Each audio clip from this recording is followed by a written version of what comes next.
What's up, everybody? It's Stan Grubb for Corner to Corner Wrestling Radio and the Beyond Ringside Radio Network. Hey, join us every Sunday night at 9 p.m. Eastern Standard Time as the triple threat of wrestling radio goes live every week, giving you their thoughts and opinions on the world of professional wrestling. Myself, Brian, and Rob, all live, all here for you. And as my good friend Rob would say, from corner to corner and pillar to post, we bring it to you every week at 9 p.m. Eastern Time. BeyondRingside.com and ProWrestlingRadio.net.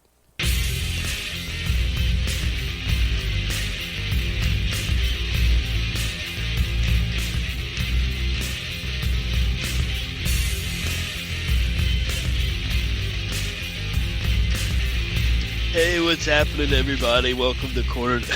Just kidding. Smacking the head. What's going on, everybody? It's Sunday night, 9 o'clock. That means it's corner to corner time.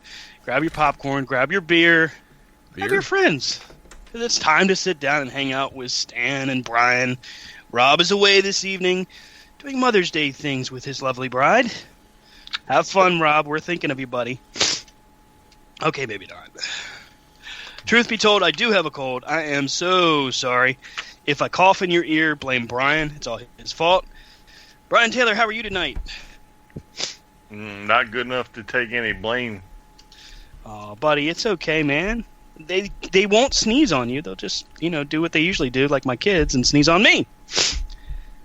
Yes. I'm glad your kids sneeze on you. Hey, Dad, check this out. What? Oh, thanks, guys. The way they pass colds around. Dude, it's not even funny. Thank God that some of that gets avoided now. The wonders of divorce. Oh, I'm allowed to say that. I don't have a gag order on me. No. Adultery will do that to you. Anyway. Jerry! So how is everybody this evening? I hope everyone is doing well. I hope all the ladies that are listening that are moms had a great Mother's Day. Brian, please tell Sharon I said Happy Mother's Day. Mm-hmm. And for those that are listening that, hey, maybe you've got your significant other and you're just celebrating by listening to us, we thank you. And please be sure to tell all your other mom friends. Oh, goodness gracious. So, especially the cute guys, ones. What's that, Eddie? Especially the cute ones. Yes. We are fans of the soccer mom. Well, I am. I appreciate the soccer mom. That's 1-800 Corner to Corner. Ding! And somewhere right now, we're joined, of course, by Eddie Lane. What's up, Eddie? And somewhere right now in Bolivia, a phone is ringing because of the number that Stan just gave out. Hello? And for the record, we like calling us. It's not that I'm necessarily always a fan of the soccer mom. I'm a fan of the hot soccer mom who knows how to use the van. You know what? He's got a valid point there, ladies and gentlemen. So if you know how to use the van, we thank you. We appreciate you. Son of a... Or Brian could just say, no, he does not. Sorry, Brian. I'm not sure what happened, but I'm sure it will go okay. Could always go back to the quagmire and... That chick needs up, too. They just got to pay more. Giggity. Sorry. Giggity. Giggity. She got the Oh, my goodness. So, guys, have you heard any interesting intranet wrestling news in the past, few weeks, few days? Maybe from Hustler Rip Rogers? No, but I did read that Vince McMahon just had surgery on his rectum. He had a Meltzerectomy performed. Nothing cleans a Meltzer out. Ew. Observe that. That's why we love Eddie, because he is the man. Fantastical. Fantastical. That's craptabulous. Colin Mockery. So, Hustler Rip Rogers. We love Hustler Rip Rogers. Wouldn't you agree, Eddie? Oh, God, I love him to death. He's a great guy. If you can get past the 95 F-bombs he drops in 2 minutes. That was and still does take the cake for the most cuss words in a Wrestle Rage interview. That and Murder One, he was pretty bad. Or pretty good, depending on how you look at it. For Murder, that's a slow night. Murder One was in rare form. We actually had Matt Denton running the board for us on this very ring when we spoke with the former NWA Tag Team Champion. And that was a heck of an interview where he was asked, I'll never forget this, Matt Denton decides to ask him, Murder, what is your favorite fish? I'm like, wait, what? You just asked the most gangsta dude in the wrestling industry, the toughest man I've ever come across. What is your favorite fish? And now, to his credit, Murder did actually answer him. I believe he said mackerel. And then Matt followed up with, how many fish can you name? In was it 30 seconds? Yeah. Yeah. I mean, only Matt Denton could do that, by the way. Matt, we miss you. We do, man. We do. If Mike Pronka would have tried that, we'd have been screamed at and cursed at, and they probably would have kicked us off. So anyway, let's talk about Rip Rogers. I'm pulling up the tweet that he sent out because this one, well, honestly, this one just made me smile. So Rip Rogers is known for having a very uncensored opinion about professional wrestling, whether it's how people perform, whether it is what they do when they're in the ring when he's training them. You may know that he is a head trainer over at OVW, or at least he was. I know that they changed ownership. I'm pretty sure he's still involved. So I'm pulling up his tweet here because this is unique to say the least. Hustler Rip Rogers decides to give his take on the state of the wrestling industry as it is today. Oh, God. And, yep, here it comes. So, this was sent to me by the young man on the right. He has enough sense at an early age to this. Of course, he was trained with Yuki Ishikawa. And I do apologize. Hustler Rip Rogers' use of grammar and punctuation is a little challenge, but that's okay, because this one's worth the wait. Every indie match now. Handshake. Drawn out move exchange. This is awesome chant. Strike exchange. Dive. No sell, indie strong style. Dive, more strikes, no sells, dive, flippy floppy sequence, dive. Hit everyone with each other's finisher, then Humpty Dumpty, we all fall down. Fight forever chant, rinse and repeat until every move is useless and means nothing. Dive, take unsafe shot that looks like shit and hurts like hell, then roll up finish. Sorry, Eddie.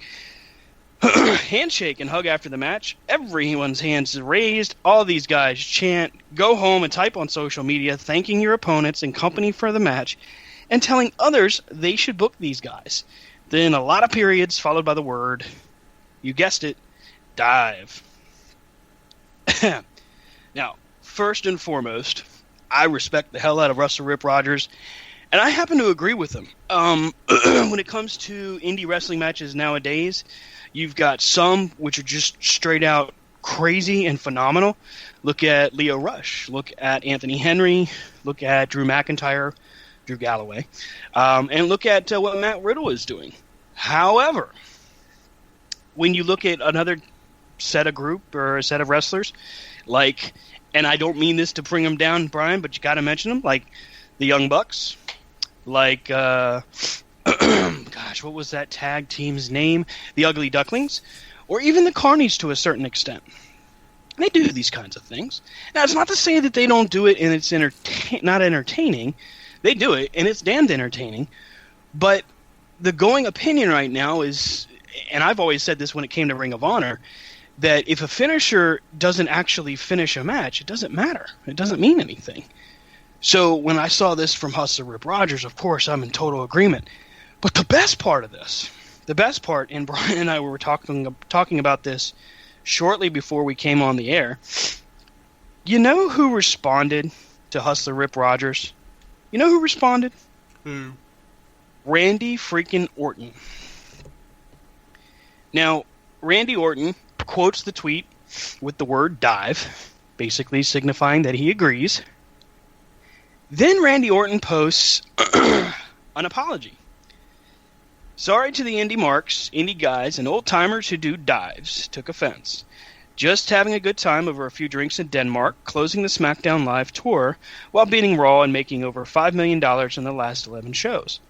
Now I know to some that this doesn't equate to a standing room only crowd of 150 people paying $8 in an armory somewhere. But in the big boy world, that's called putting asses in the seats. So enjoy your flips, dives, and 20 super kicks per match. To each their own, I will go dive back into my 13th title run and get ready to flip when my bank statement comes in this month. And he follows that by a series of periods and then the word headlock. Ha! I'm not a big Randy Orton fan. Never have been. It's just not my cup of tea. And Brian, I'm definitely going to give you the floor because I do want you to tell everybody basically what you told me earlier. But I got to say that while he's not quite the right guy to chime in on this story, it's damned funny. And I know that there's some people that are going to take offense to what he said and really harbor resentment to him. But I would say, and Brian, I know you've got a take on this.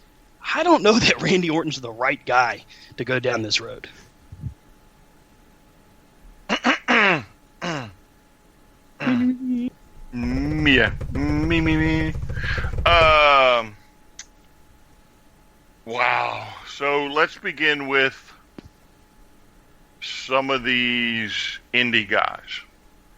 And I won't classify the Young Bucks as... They perform in the indies, however, they're also in New Japan and Ring of Honor, and I don't classify them as indies. They are on a much smaller scale, but if you put them in the WWE and gave them the ability, they would clearly outdraw Randy Orton. And they probably would clearly outdraw Rip Rogers. And there's several of them like that. And if you don't believe me, go to Hot Topic next month, and you'll see what I'm talking about. Getting back to Randy, though, what a lot of the indie guys don't have is they don't have a father that was in the business. And was there a grandfather? Yes, sir, there was. Okay, so we have a generational thing, and the WWE clearly loves generational wrestlers. Oh, they're all about the legacy. What? I imagine that, the legacy. Huh. Look at me. I'm going to mute it so I can cough some. Right in there.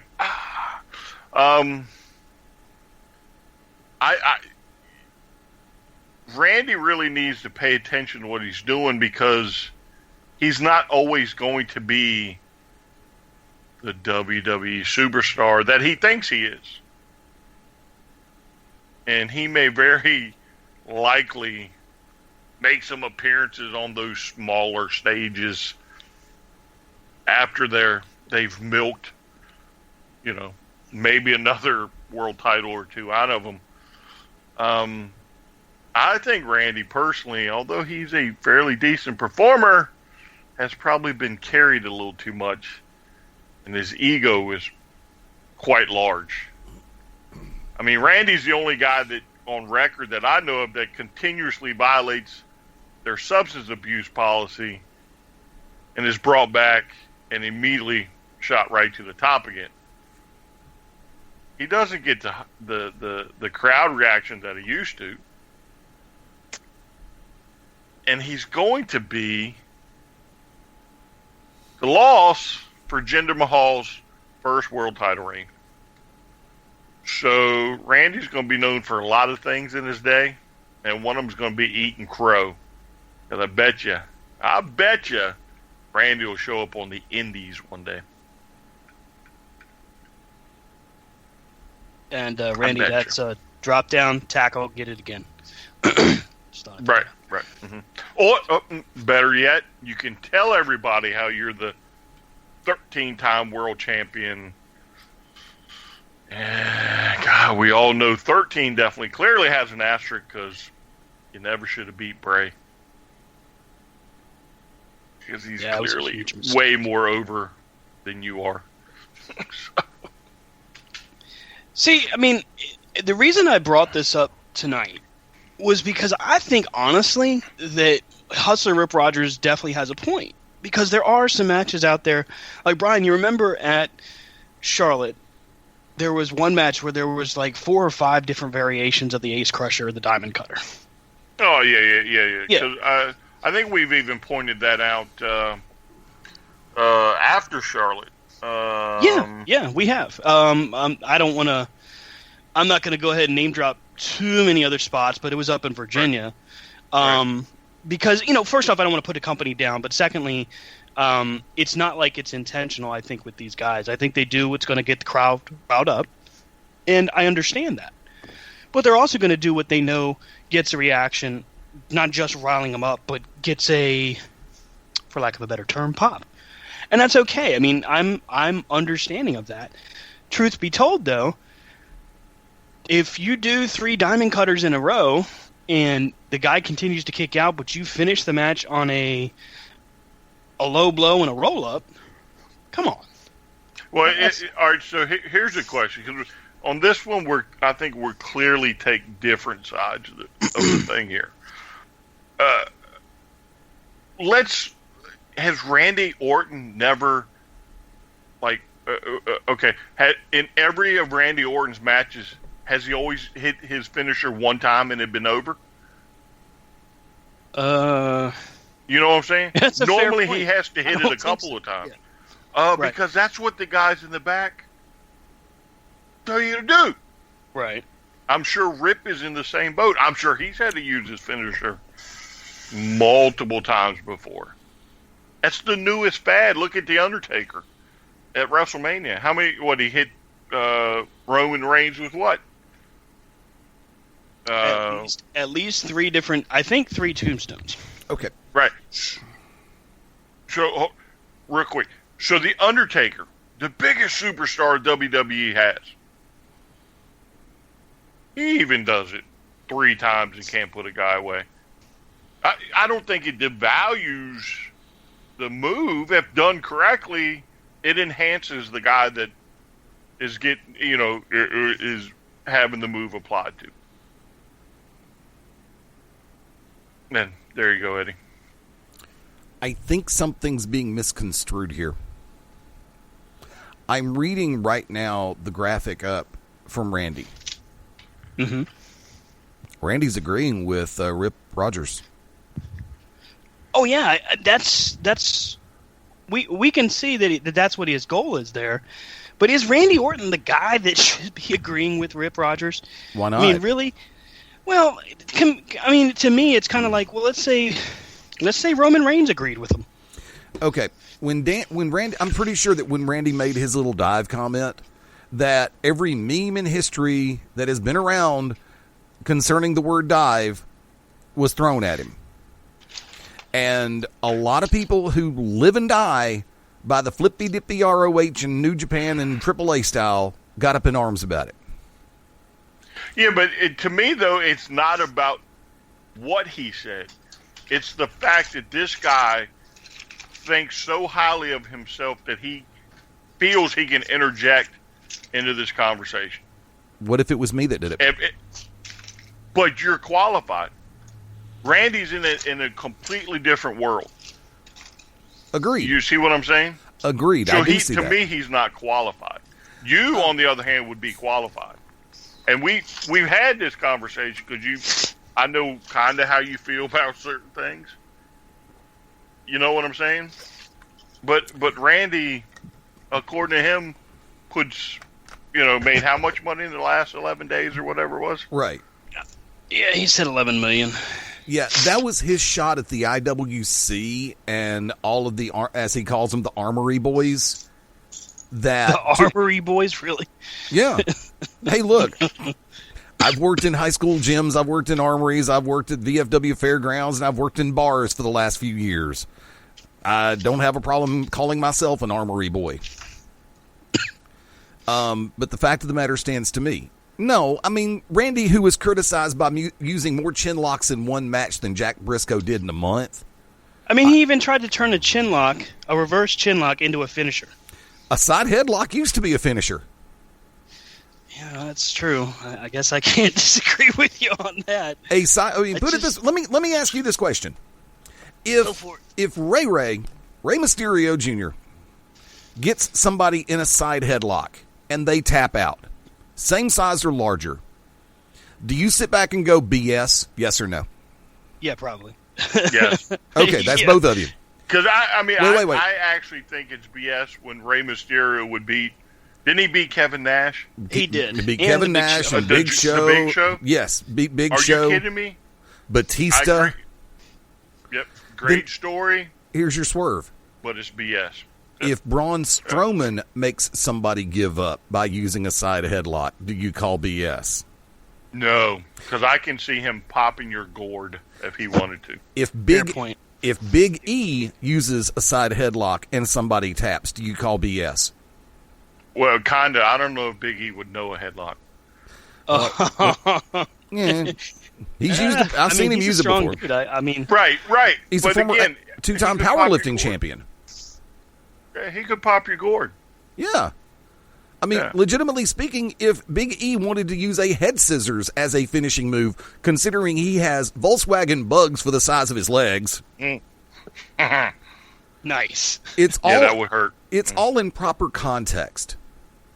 Randy, with his size, does not impress me as someone who could use a rear chin lock as a finisher. Big Show, a little bit more so. I can believe that. But we live in the world now where a DDT is not a finisher, it's a double down. Thank you very freaking much. A DDT, I rest my case. And the higher the impact, okay, let's shoot. And it ain't Thursday. And it ain't Thursday night, kids. I would normally save this for Thursday. I did say part of it this past Thursday. I understand better than anybody that professional wrestling, in and of itself, centers around the quote suspension of disbelief unquote, or end quote, if you want to be correct about it. How much disbelief do we expect people to suspend? If I've got somebody, I mean, put it this way. The superplex, second rope superplex, performed in the Big Show Braun Strowman match. If the one who executed the move were to have simply floated over or rolled over and gotten a 2 out of that, how many people would have been smart enough to boo them out of the building? Half. Oh my God, he kicked out. No, that should have not been a kick out in any capacity. They ended that the way it should have ended. Was that your Joey Styles impression? Because that was pretty damn spot on. No. I'm just saying, man. You've been working on that because that was good. It's just a voice that popped out of my head. Oh my God! I have a bunch of voices in there. Yeah, I know. I actually am I'm at the day job, and we were talking about physical altercations between coworkers of the fairer sex. And three. Yes! Wow. I And want to then- hear about this, sir. And then, lo and behold, out of nowhere, I just decided when somebody else said something about, yeah, who's that announcer guy? I said, oh, you mean Catfight? Yes. I miss you, Joey Styles, more than you know. I want, since even though Ronaldo left, I don't know why, I don't care why, I miss Ronaldo, but I really miss Joey Styles. Don't get me started. We know why. I'm Know pretty why. sure. He may not want us to know, but we know, damn it. We're going to get you, Vince. We know. That's all that we need to know. We know.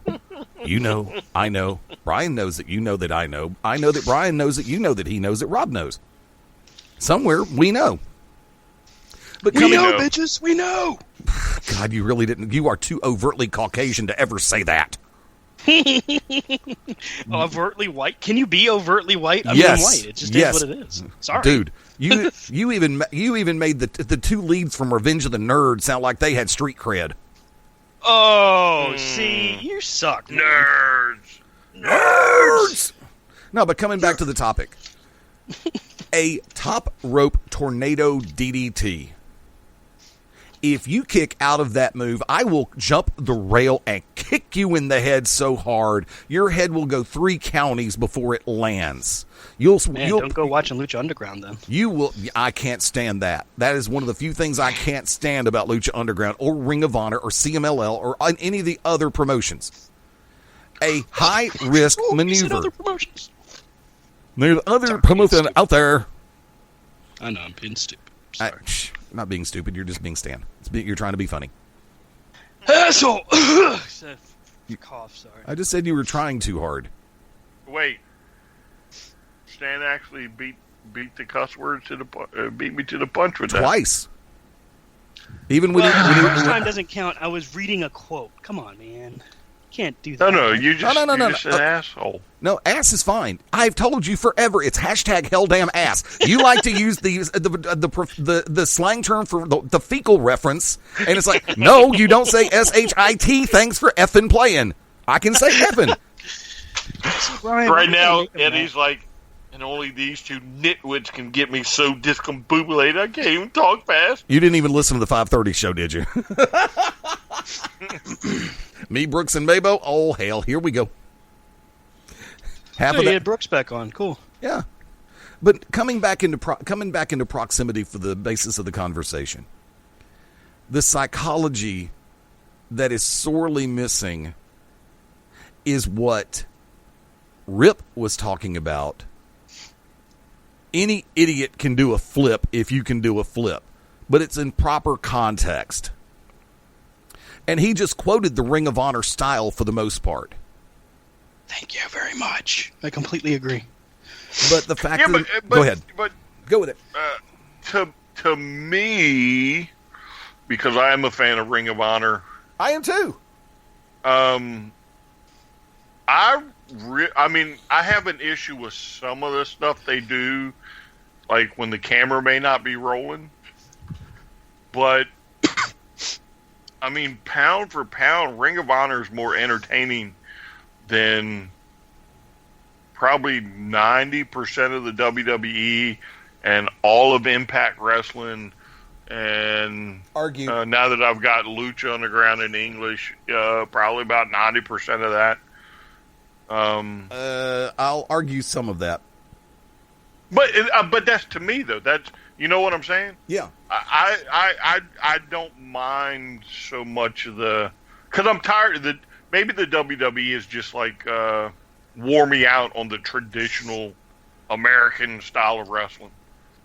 You know what I'm saying? Yeah. And Ring of Honor is to me fresh and exciting, and because even like Silas Young will put on a match and do flips and craziness every once in a while, and it's just, maybe if Cena would do it once or twice, or Randy Orton, people wouldn't have, be flocking to these other places to see that.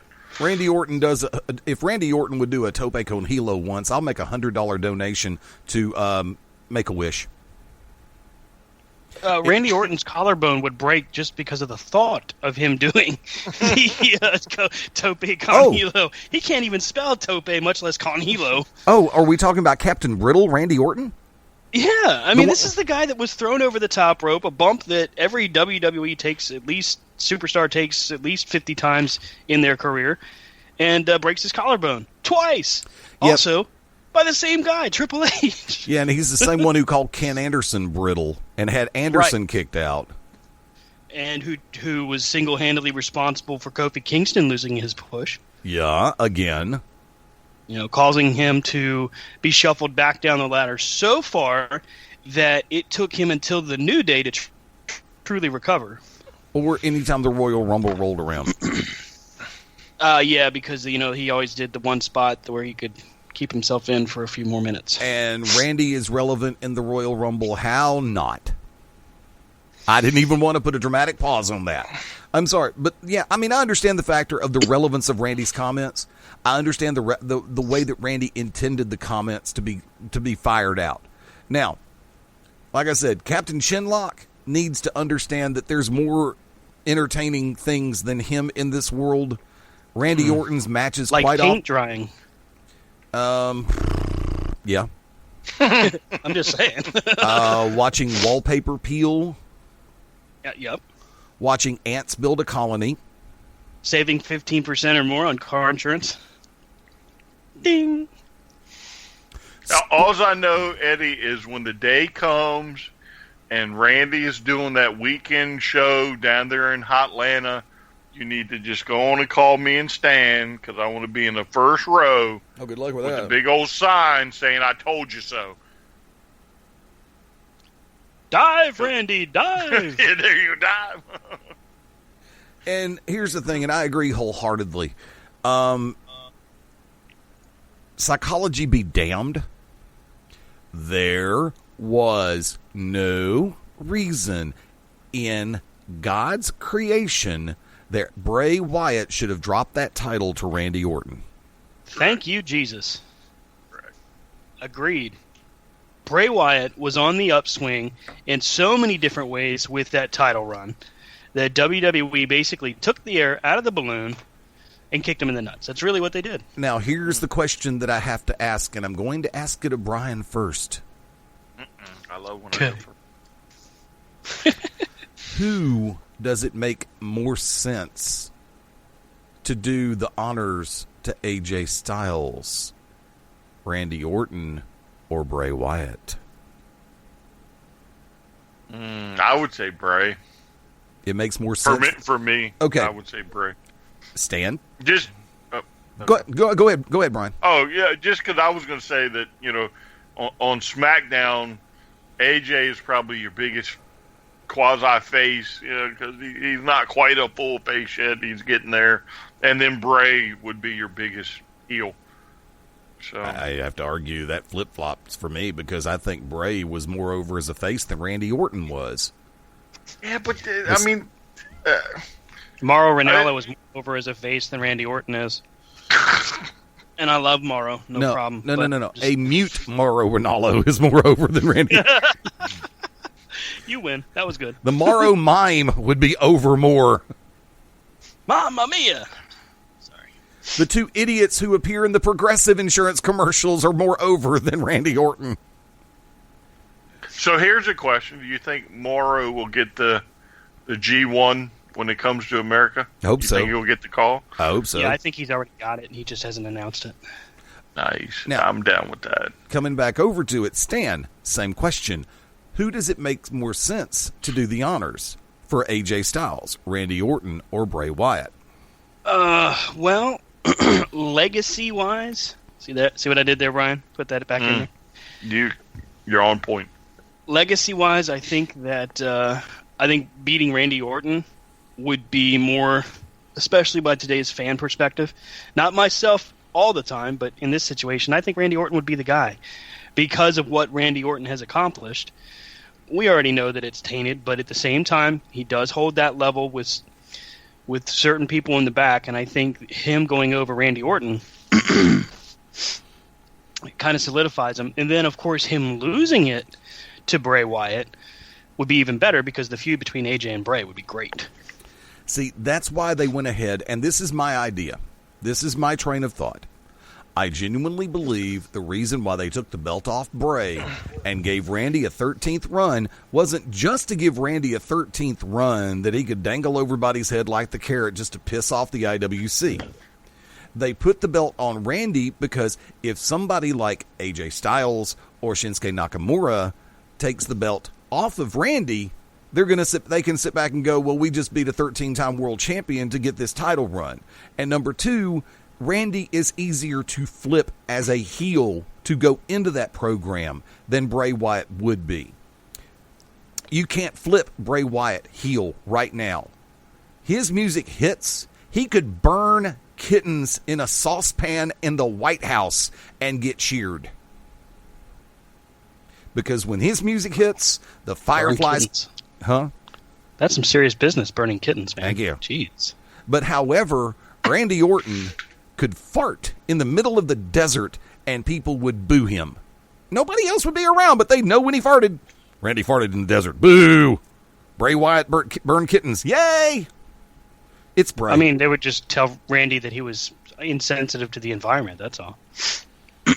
Whereas, like I said, if it came out tomorrow, PETA is clamoring about Bray.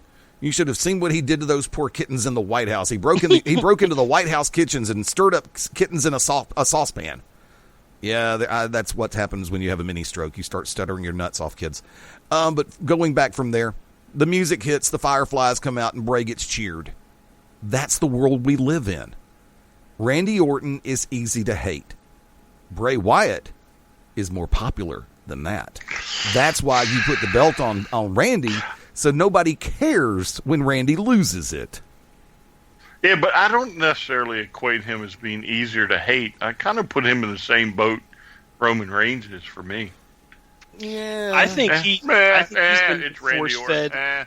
I think we've been force-fed more Randy Orton than Roman Reigns, but that's just because of the longevity of the guy's career. I mean, if Roman Reigns is in the WWE for another 10 years, we'll probably have this conversation about Roman. What came first, chicken or the egg? We'll continue. Well, it's got to be the chicken. I mean, it's got to be the egg. You mean we're going to have this for 10 years? We're going to keep... Roman Reigns sucks. Well, I think he's a great wrestler. Stan, you're an idiot. Believe in the Shield, Brian. Believe in the Shield. Man, and I had no problem with him in the Shield. Because he just stood there. He didn't say nothing. Well, I mean, eventually it's got to be, his yard. Boo! Boo! Oh, I'm sorry. Just kidding. Boo that man! But see, the reason why I became completely and totally ambivalent toward Roman Reigns was the night after Mania when he was playing the crowd, bring up the mic, put down the mic, bring up the mic, put down the mic, bring up the mic, put down the mic, and all of a sudden he brings the mic up close enough to where everybody can, if you're paying attention, palm of my hand. It's like, hey, stupid. If you've got the launch codes, don't tell everybody you've got the launch codes. That's what he did. When you make That's probably why Braun Strowman's so ridiculously popular now. Because basically he sold the finish before the finish, and then Braun just said, "Okay, I'm going to kill you now." Pretty much. And hey, no, you go first, Brian. Sorry. No, I was going to comment on Strowman. Who would ever thought that? I agree with you. You know that I'm not a big Braun Strowman fan, but you cannot deny his popularity right now. It's crazy. Yeah. His music hits, and that place erupts. He could probably be considered one of the most popular superstars they have right now. Mm-hmm. That's crazy to me. Especially on the show he's at. Very true, because the star power on Raw is there. Mm-hmm. Speaking of Braun Strowman, we did find out this week that Braun is suffering from a dislocated elbow. Ouch. Jeez. Pretty sure this happened when he did that stupid running tackle towards the ambulance door and smashed into the wall instead. It was meant to make it look like the fight continues and Roman and Strowman. That just sounds dumb. Anyway, but the two of them were still fighting, and it wasn't over. The problem was when it happened, Strowman really, his momentum carries in. And what I thought at first, because I've watched the replay a couple times, I thought at first it was his elbow hitting the post that was next to the boxes. It was actually he just connects with the wall, and that was all she wrote. So he goes through the ambulance door, which swings backwards, and then smacks into the wall on his way down. So our thoughts go out to Braun, because I know he did have surgery this week. Yep, the earlier reports... Hurry back, big guy. Yeah, we need you to... Because Roman Reigns is still... He's still touring overseas. What the hell? Roman Reigns is taunting us. Yes, he's taunting us. I heard your favorite. Who's next? That would be so funny if he comes out on Raw and goes, "Where's Braun?" Oh, wait. I would laugh at that. But it's funny because Roman is still touring. He's overseas. Hasn't been seen on TV too much, except he ran out and smashed Braun Strowman over with a chair this past week. All right. So, again, so what sense does it make to have that guy, quote unquote, spit up blood, right? Literally, he's dead, Right. Strowman has just gave him such internal injuries that he's now spitting blood, only to have the backstage segment turn in his favor. Then he shows up on Raw and gets the better of Strowman, and now he hadn't even skipped a beat. I don't understand sometimes the. Oh, it was a beautiful thing with Reigns gone. I was able to keep my dinner down on Monday nights. Dang. You were puking when you saw Roman Reigns? Wow. That doesn't sound like a problem with Roman. That sounds like a digestive issue. But shouldn't you at least taken him off for a couple of weeks? I didn't like how they had him spit blood up and do that whole 9 yards, and then suddenly he's able to not only fight back with Braun, but get the better end of that, and see Braun coming, even though he was running from where he couldn't see because he came from behind. Right. Mm-hmm. Like, that didn't make any sense. But I think with Roman, and I've always got, I guess, the contrarian opinion because of how everybody tends to feel about him. But I think what they feel here is that, and I don't necessarily agree with it, but I think what they feel is that with Braun, you can have him off TV and he'll come back and still be popular. But with Roman, if they're trying to keep him heel, which I think they are, then you have to keep putting him out there and almost force feed him again, only this time letting people boo him instead of editing out the crowd chants. I know that was you, Vince. I know it was you. Oh. I just think they're trying to make sure that they keep Roman. Sorry, Randy, I know you don't like this phrase because it bugs you, but relevant. Yeah, but to me, though, with that backstage segment, right? Uh-huh. To me, it didn't shift anything. Now that I know Strowman got hurt out of it, I have more sympathy for this guy now. Yep. You know what I'm saying? Like, I like him. I think I like where they're going with him. But, oh, man, he got hurt against Roman Reigns. Man, I can't wait for this guy to come back. And I hope he heals up. And you see what I'm saying? Yeah. I think it's going to put him in a higher spot, to me, just for the sympathy thing. And the first time his music hits when he comes back, it's going to be against Roman Reigns. It'll be just literally nuts. Maybe Roman will finally get a title shot. He'll get a shot at Brock. He'll be about to beat Brock, and all of a sudden, cue Braun. Braun! And then everybody says, "Thank you, Strowman," again. We get the whole chant. Yup. Oh, by the way, you did make a mistake. You said it was Vince who piped in the crowd noise. Oh, actually, it wasn't Vince. It was Kevin Dunn. Screw that guy, too. So you know what? You know what happens when you call the wrong name when you're assigning blame, right? Don't you do it. Don't you do it. You just made the list. Damn it, son of a...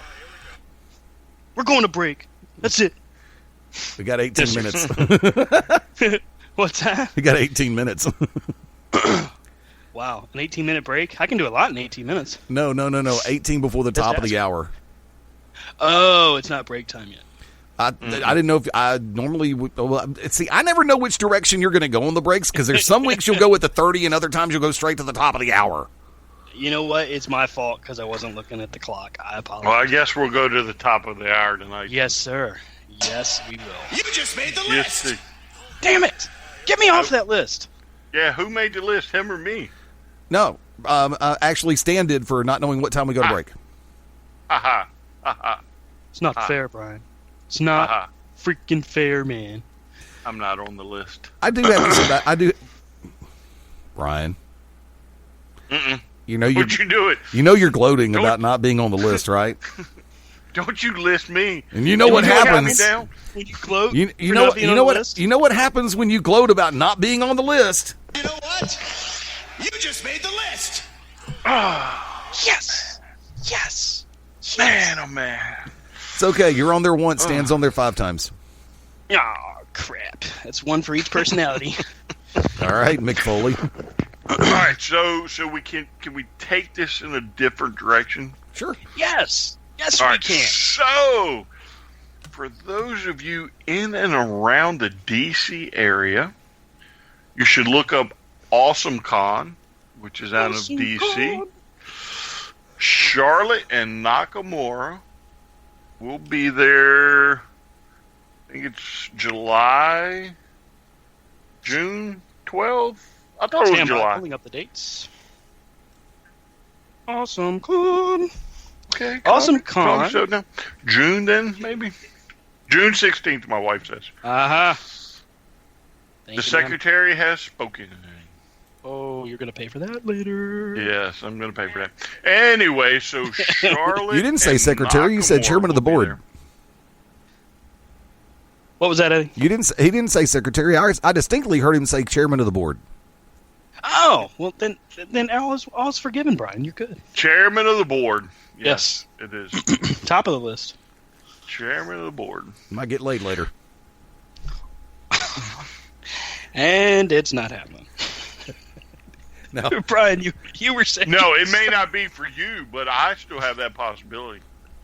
And my credit card's still good, so I can too. Yeah, and your hand don't count, Stan. Stan, So anyway, Yeah, did you go- look it up for us? Stan's still upset because his Toys R Us debit card won't work at the strip joint. You suck, dude. 1, 2, 3, out by, see ya, Tyler belt over the shoulder and up the ramp. Washington, D.C.'s Comic-Con, June 16th to June 18th, There it is. 2017. Charlotte Flair will be there in attendance. So will Shinsuke Nakamura. You were saying. Yes, so I'm planning on hopefully partaking in that one. To me, Charlotte. Yay!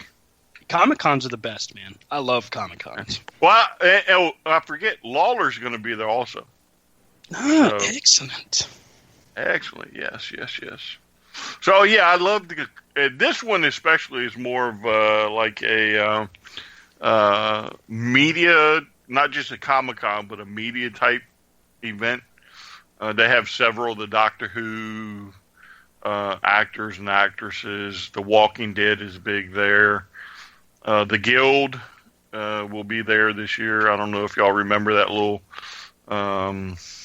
What was that on, like Amazon or something a few years ago with Felicia Day, and they're going to be there. Most of them are there, so looks pretty cool. Just want to throw that out there if you're not paying attention to what's happening in your local area. David Tennant will be there. Eliza Dushku will be there. Mm-hmm. Yeah, Sorry if I mispronounced it. My apologies. Greg Capullo will be there. Mm-hmm. Jason David Frank. Oh my goodness. The Green Ranger will be there. Scott Snyder, Tim King from DC Comics. So Neil Adams, I Barrowman. think. Yep. Neil Adams. Do me a favor, Brian. Yes. You're closer to him than I am. Smack him on the back of the head, please. Who? Stan. Who, me? Yes. No, he's in orange. I don't care. Oh, so I'll get him next time then. Okay, you get him next time. Our buddy Mike Kingston will be there. And why is he smacking me again? Because you just overplayed JDF about the Green Ranger. Yeah, but that's Stan's error. He's into the Power Rangers. No, it's his. I it's like his the Green Ranger. No, it's his error, not anything else. But, So you're saying you didn't like the Green Ranger? Okay. I understand. okay, look, I watched seasons 1 through 3 of the original Mighty Morphin Power Rangers. I watched this past movie, which was better than I thought it was going to be. Nerd. I think that they came close to trying to get where they wanted to be with the Ari Shankar deboot that was viral a couple of years ago. But Oh, that was the one with Vanderbeek, right? yes, it was. And That was awesome. what's her name? Oh shoot, the girl, hot blonde. Yes. Well, that narrowed it down. You have no idea how many multiple blonde-haired women just flew into my mind all of a sudden. Yeah, there Thank you go. Ladies. Appreciate that. Not a problem. But from that vantage point, I have to throw this one out there. JDF kept trying to push and push and push for him to be a part of that movie. Okay, look, dude, quit being obsessed with being the Green Ranger. Concentrate on other facets of your life. Haim Saban is not paying you a ton of money to be the Green Ranger anymore. Come on, man. It's all over. he's got. It's Don't over. Take his livelihood. Now, I marked out, and I'm using that term very closely, guarded to the chest. I saw Amy Jo Johnson in the movie for the cameo. I marked out. Because she's still beautiful to this day. Yes, sir. The only thing JDF didn't do in that brief moment was go straight to camera and break the fourth wall. And you knew it hurt him to not do it. But Amy Jo, oh, damn. I would still like to wake up next to her on the beach in Jamaica. Without getting arrested. Without getting arrested. Cue the dirty saxophone music. There you go. Val Venus, where are you when we need you? Hello, ladies. Exactly, brother. But, brother. brother. Look, sister, brother, uncle, cousin. Wonder if Hogan ever did that before. Probably did behind the probably. scenes. Mm-hmm. Yeah, but seriously, I mean, look, the Power Rangers movie wasn't bad, and I'll actually be getting a chance to go. The reason why I'm not talking about Back to Basics is because B2B is on hold for a little while, because I'm going to go watch actually Guardians 2 this coming Tuesday night. Yeah, I'm local theater close to my house. First run movies, all day matinee on Tuesday, $5.50 a ticket. Lucky. Yeah, I know. I'm the social mutant. I'm going by myself. I don't care. I'm not trying to get a group of people. I'm not trying to find a date. I just want to go see the movie. But, but as far as it goes with the JDF thing, and I know that's a lot of what he's got. I know he's tried acting in other directions. I know that he's tried mixed martial arts, and he's also a coach, yada, yada. I wish him the best in his future endeavors, but as far as it goes, dude, please let the go make money on the convention, on the con tour. And just don't try to act like you're better than Austin St. John or any of the other Rangers. What you're saying is he's the Virgil of the Rangers. Oh, Yeah, my pretty much. God. And he featured Endeavored him. Virgil's more... How do you fire somebody from a fandom? What the hell? Virgil is more over in my book than JDF. Wow. See, this is why Virgil's still around, because he's got fans. Virgil, will you sign my $1 million belt? No, kid. How do you shine, Signy? Look at all them kindergartners over there eating lunch. They're eating lunch because of me. There you go. He's got kids. No, that's Heath Slater. Well, I'm pretty sure Virgil has a lot of kids. Are you pretty sure that... Wait a minute, did you just say you're sure that Virgil had a lot of Heath Slater's kids? No, but that's possible. But no, that's not what I said. You know, you just gave the WWE perhaps the greatest storyline ever right there. Yeah, what else If it is turned new? out He keeps Virgil, stealing from us. if it turned out Virgil was the father of Heath Slater's kids. Oh my God. That's funny. That's freaking funny. I'm in love with this idea. priceless. Run with it, Kevin Dunn. Run with it. I feel like I should have broken into a really good Jack Nicholson right there. That was freaking funny, dude. All right, so then next weekend in Glenella, Virginia. Glenella, that's a good scotch. I believe that's right outside of Richmond. They are having a meet and greet with some of the people that were supposed to be there for the convention that got canceled. Oh, for the Mid-Atlantic Wrestling Expo. Okay. Yeah, J.J. Dillon, Arn Anderson, to name a few, are going to be there. So throw that out there to you. If you ain't got nothing to do next weekend, find you some tickets. Go meet some legends. And I'll be up there next Sunday, and I'll give the 99th person who says they listen to Corner $1,000. Damn. Oh, There you wow. have it. There's $1,000 on the line, ladies and gentlemen. On the line. And unlike the Randy Orton Bray Wyatt match from this last pay-per-view, the $1,000 is on the line. Don't. Hey, here's a bit of breaking news. Da, da, da, da, da, da, da, da, da. In a shocking upset in Ring of Honor, there is a new television champion. I can't believe it. Marty Scurll has lost. The villain has lost. Kushida has defeated him for the TV title. There goes your New Japan reference again. Yeah, that's probably not going to last long. But, however, speaking of the villain, welcome The villain? to the Bullet Club. Bye-bye, Adam Cole. It was so nice to know you. So on War of the Worlds, Adam Cole has been ousted from the Bullet Club. Booted. And Super Marty kicked out. is now in place. So, I would imagine that's because Adam is, I think, probably out of ROH for at least the time being, unless they sign a new contract. He's currently, I think, signed up to the Cartel, I think. What is it, IWC or something like that? Is that the same? Wrestling Cartel? Is that the same place that Matt and Jeff showed up with the WWE Raw tag titles? That I'm not sure of. They're holding some tournament, and he's part of this tournament. So yeah, it's highly possible because they were all over the place.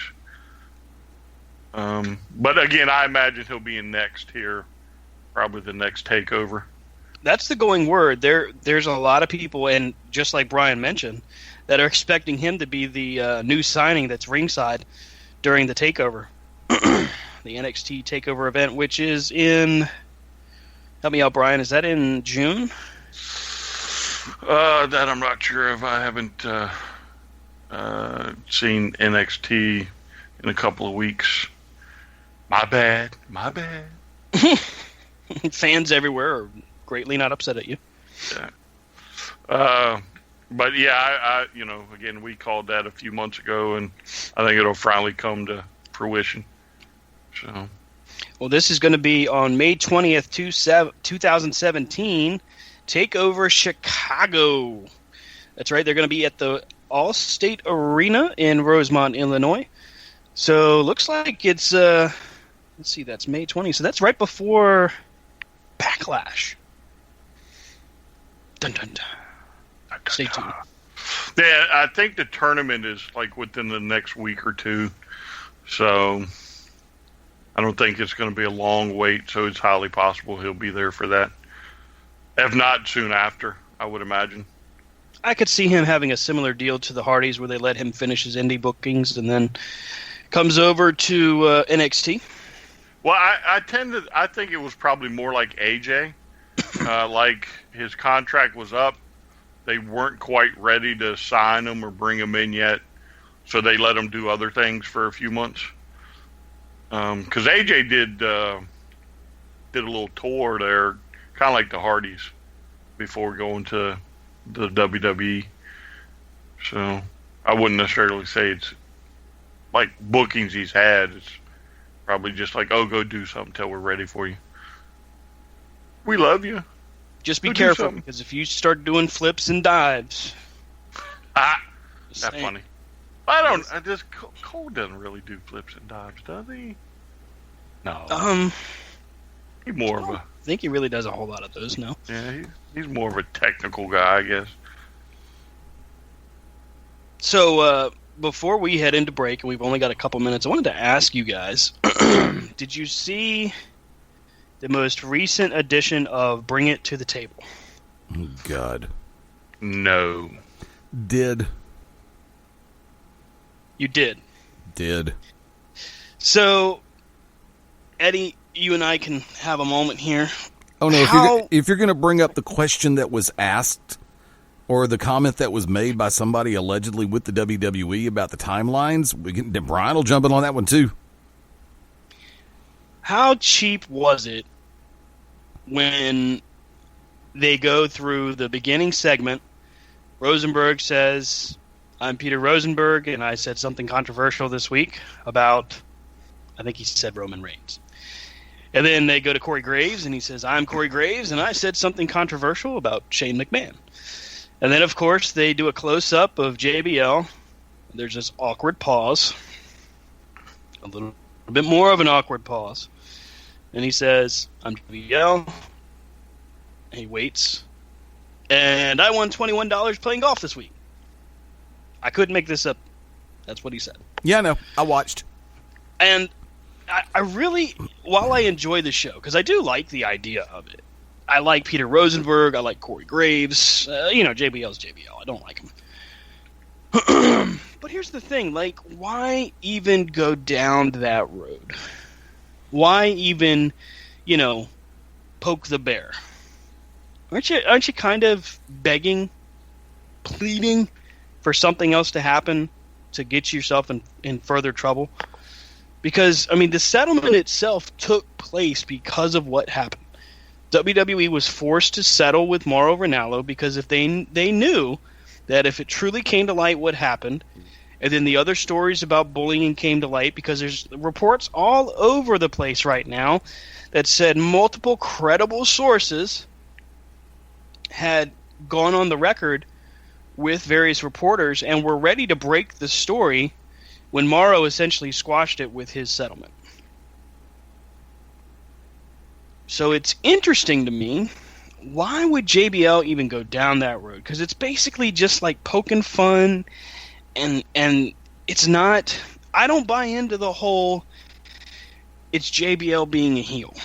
You don't have that much. You don't have that much time before the break. Take the break, and we'll cover it after the break. I concur.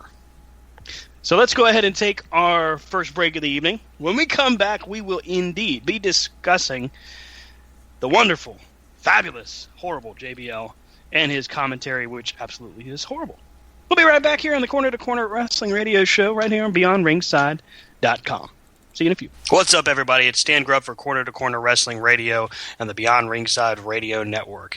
Hey, join us every Sunday night at 9 p.m. Eastern Standard Time as the triple threat of wrestling radio goes live every week, giving you their thoughts and opinions on the world of professional wrestling.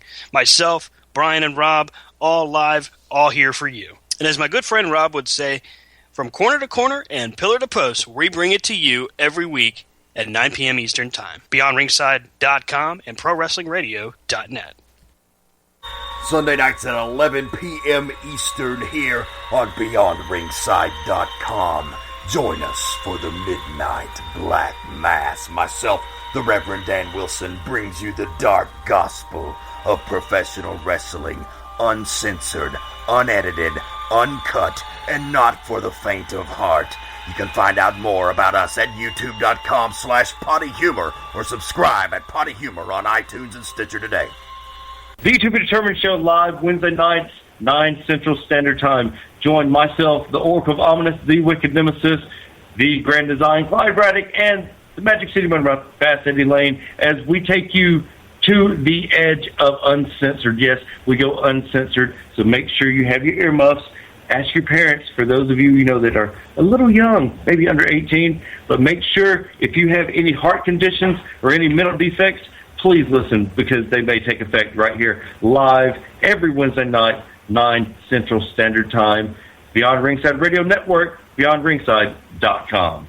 Howdy, friends. This is the Magic City Motormouth, Fast Eddie Lane, with your invitation to join yours truly, along with Mark Mabo Bowman and the Oracle of Ominous, the Wicked Nemesis, every Sunday night, 6:30 p.m. Eastern, 3:30 p.m. Pacific, for Beyond Ringside Live. Wrestling, mixed martial arts, sports talk, and a whole lot more. Keep your eyes open on BeyondRingside.com for all of upcoming show information, and of course, catch us on social media as well. Until then, we'll see you this Sunday, 6:30 Eastern, for Beyond Ringside Live on the Beyond Ringside Radio Network.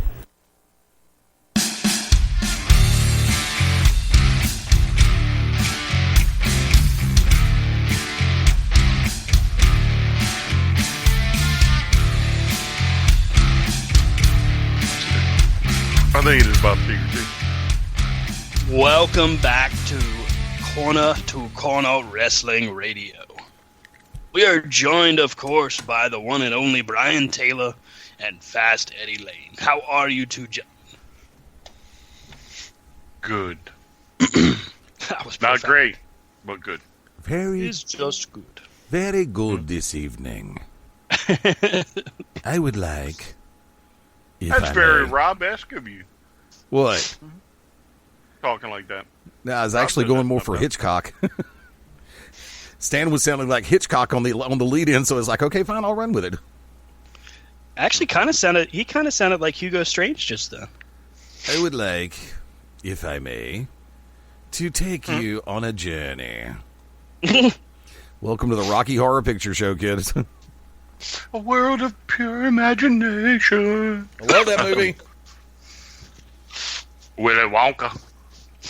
in the Oh. Chocolate Factory. God love Gene Wilder. I miss him so much.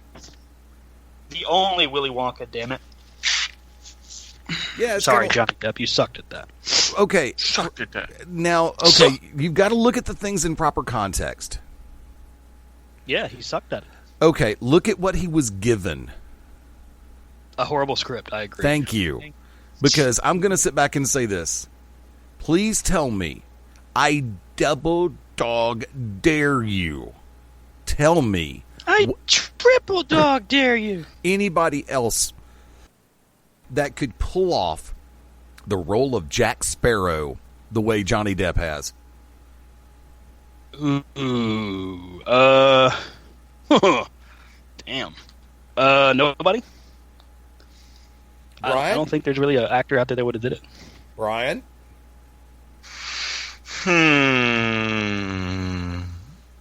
Let's see. Robert De Niro would have been cool. Oh, he was good at... No, I was sorry. I was going back for Dustin Hoffman. He tripped you up there. He threw you.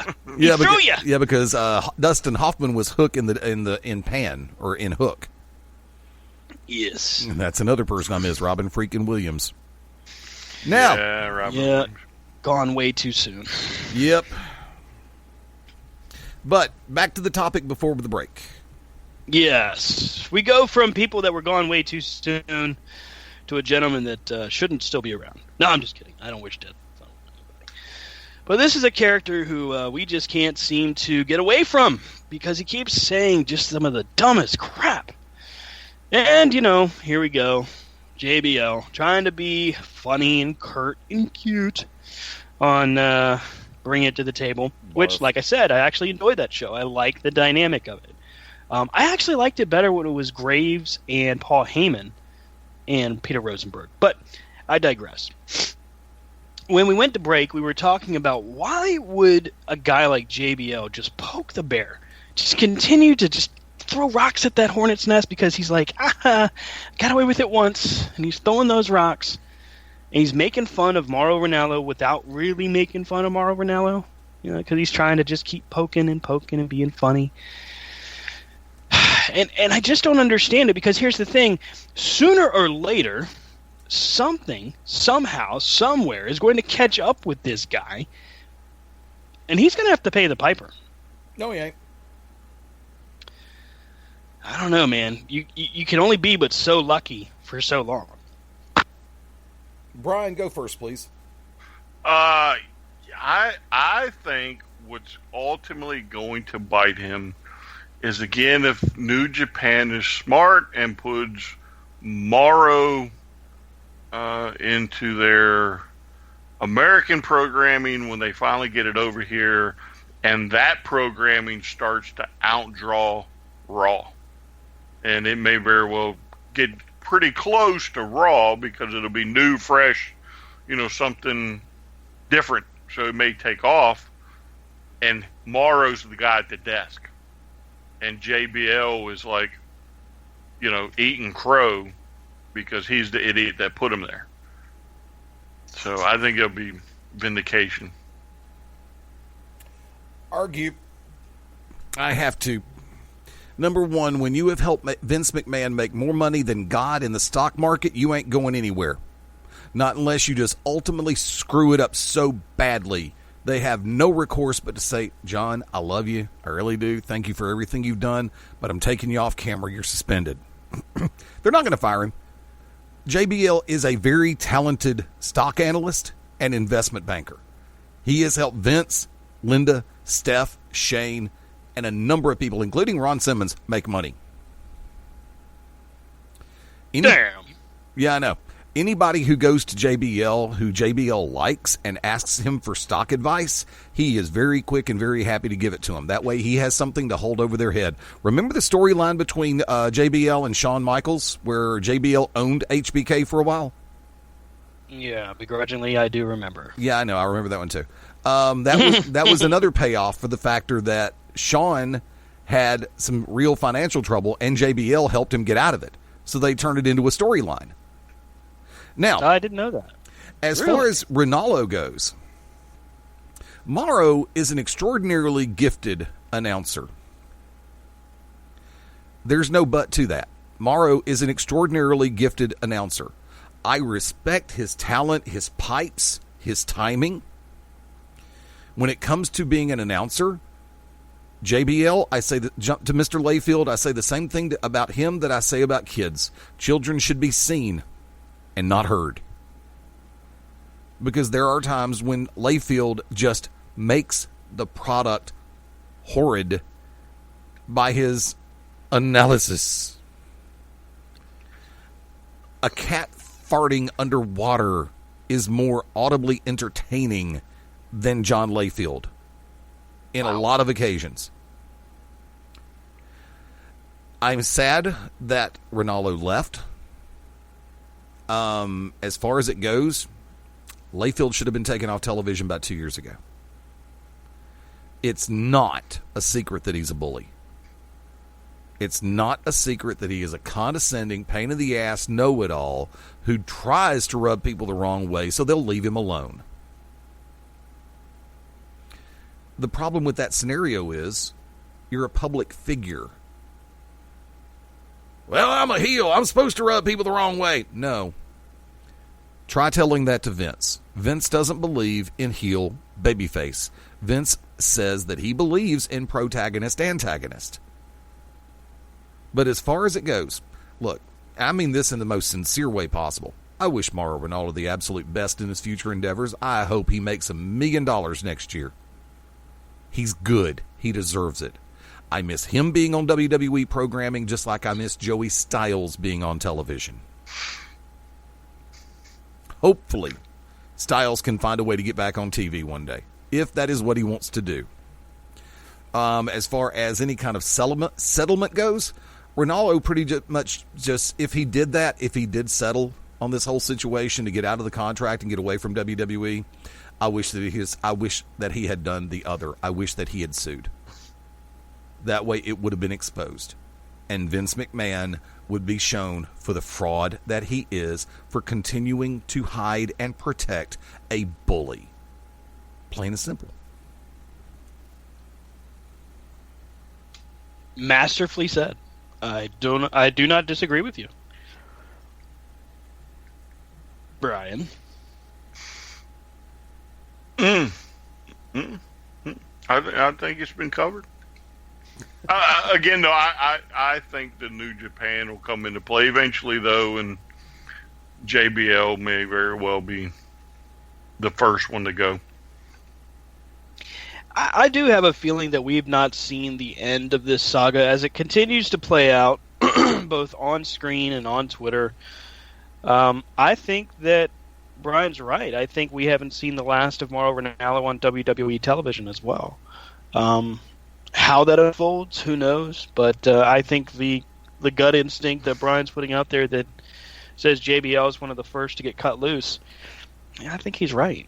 I think it's going to be a tough decision for WWE to make, specifically Vince and the higher-ups, because of the fact that, I had no idea about this, but because of the fact that he had made them so much money in the stock market.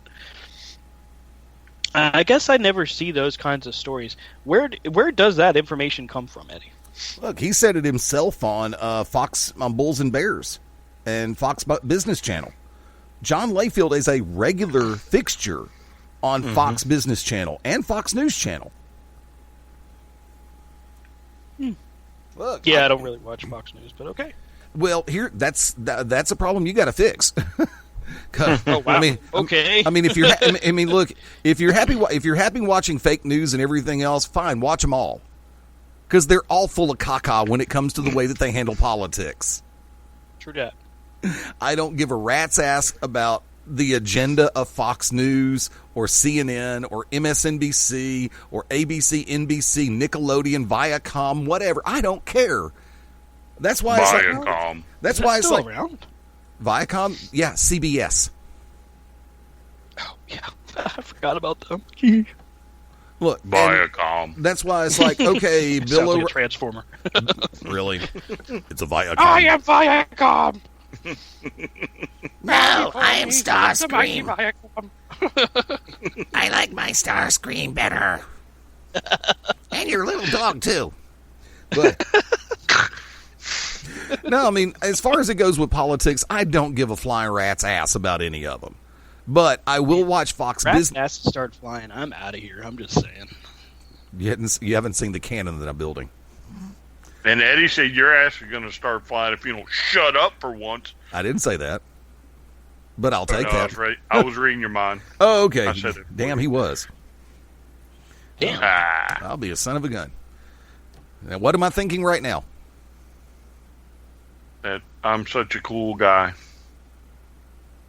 Now, well, close. I thought you'd be doing very well in Antarctica right now, so that would put you as a cool guy. So, Yep, cool guy. but no, seriously, watch Fox Business Channel, especially on the weekend mornings, Saturday and Sunday.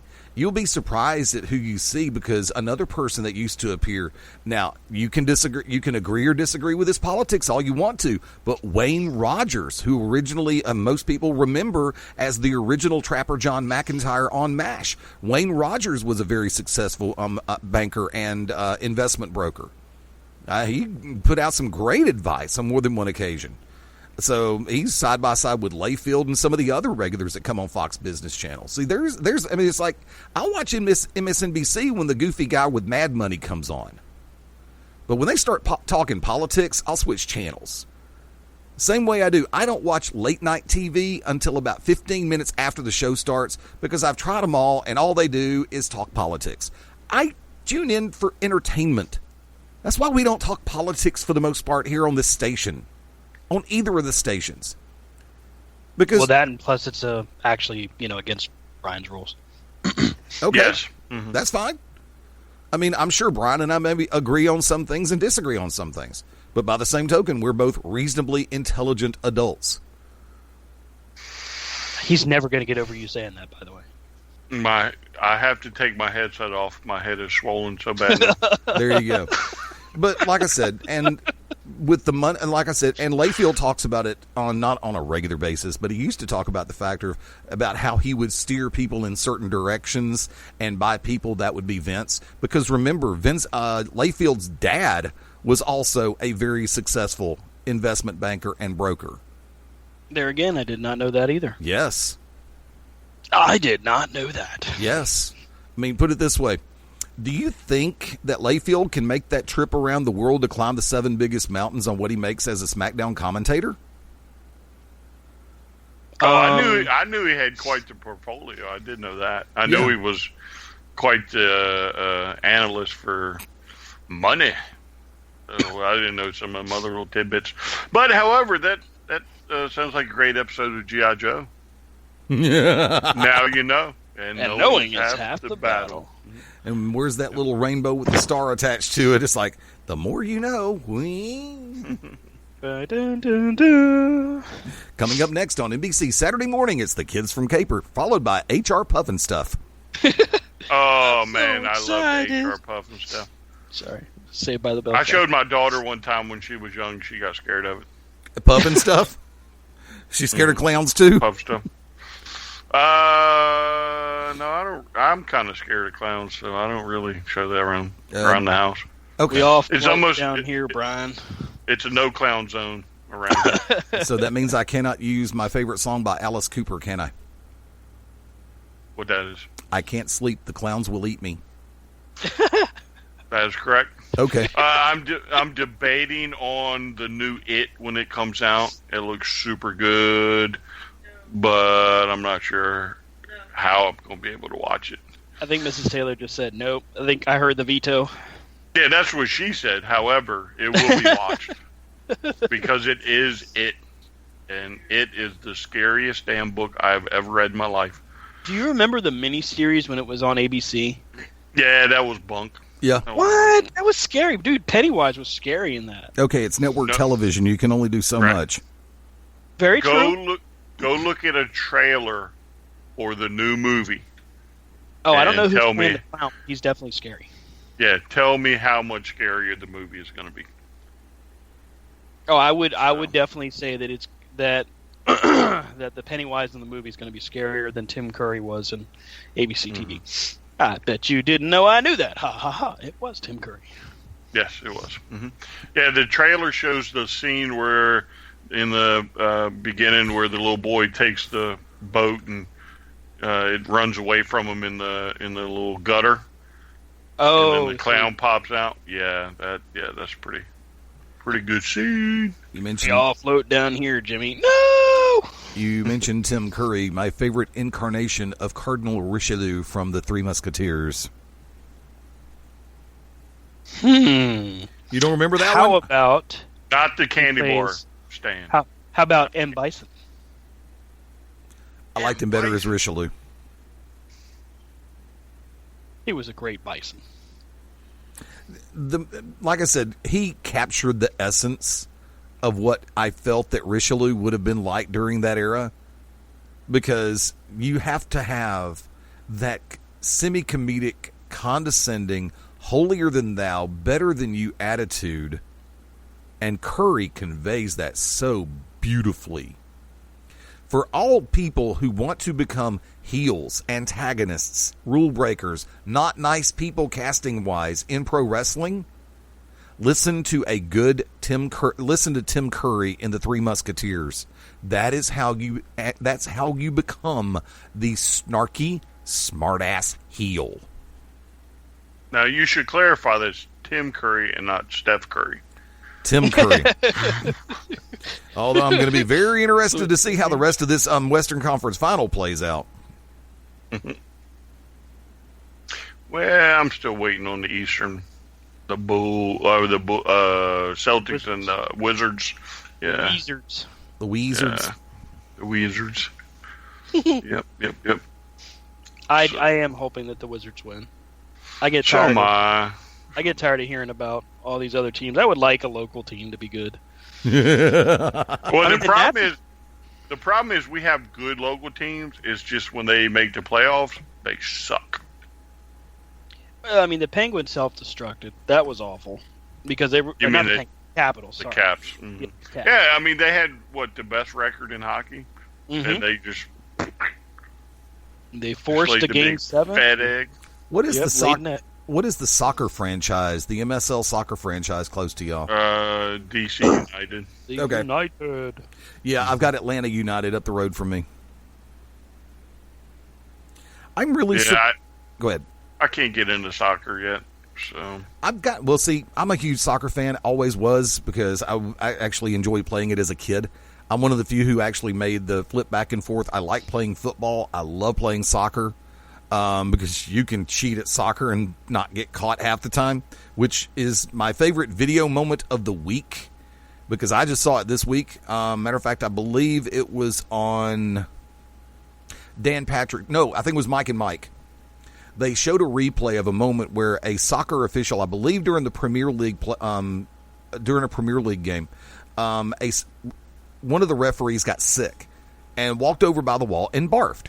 Well, another referee saw this, and another player saw this, and we're both kind of cracking up for a hot second. The player whispered something to the other referee, and Ref 2 walked up to Ref 1, who had just finished throwing up, and handed him a yellow card. I was on the floor laughing my ass off at that. yes. I didn't see it, so I have a hard time relating. I'm sorry. Well, see, like I said, if you don't really understand, it's kind of like if it had happened in baseball, per se, the first base umpire goes and throws up by the dugout and comes back over, and you've got the catcher and the home plate umpire laughing about it, and all of a sudden the home plate umpire walks up to the first base umpire and goes, "You're out of there." Oh, that's funny. Yeah, I'll give you that. That's Same thing with the yellow card in soccer. So, Oh, And right. what had happened was, except instead of the yellow card, it would have been a red card for you're out of there. But still, So, update on the Randy Orton Twitter scandal. oh god, dun, dun, Somebody- dun, dun. Somebody tweets out, Randy Orton has diverticulitis. Huh? Huh? that's All right, horrible. He gave it a try. Anyway.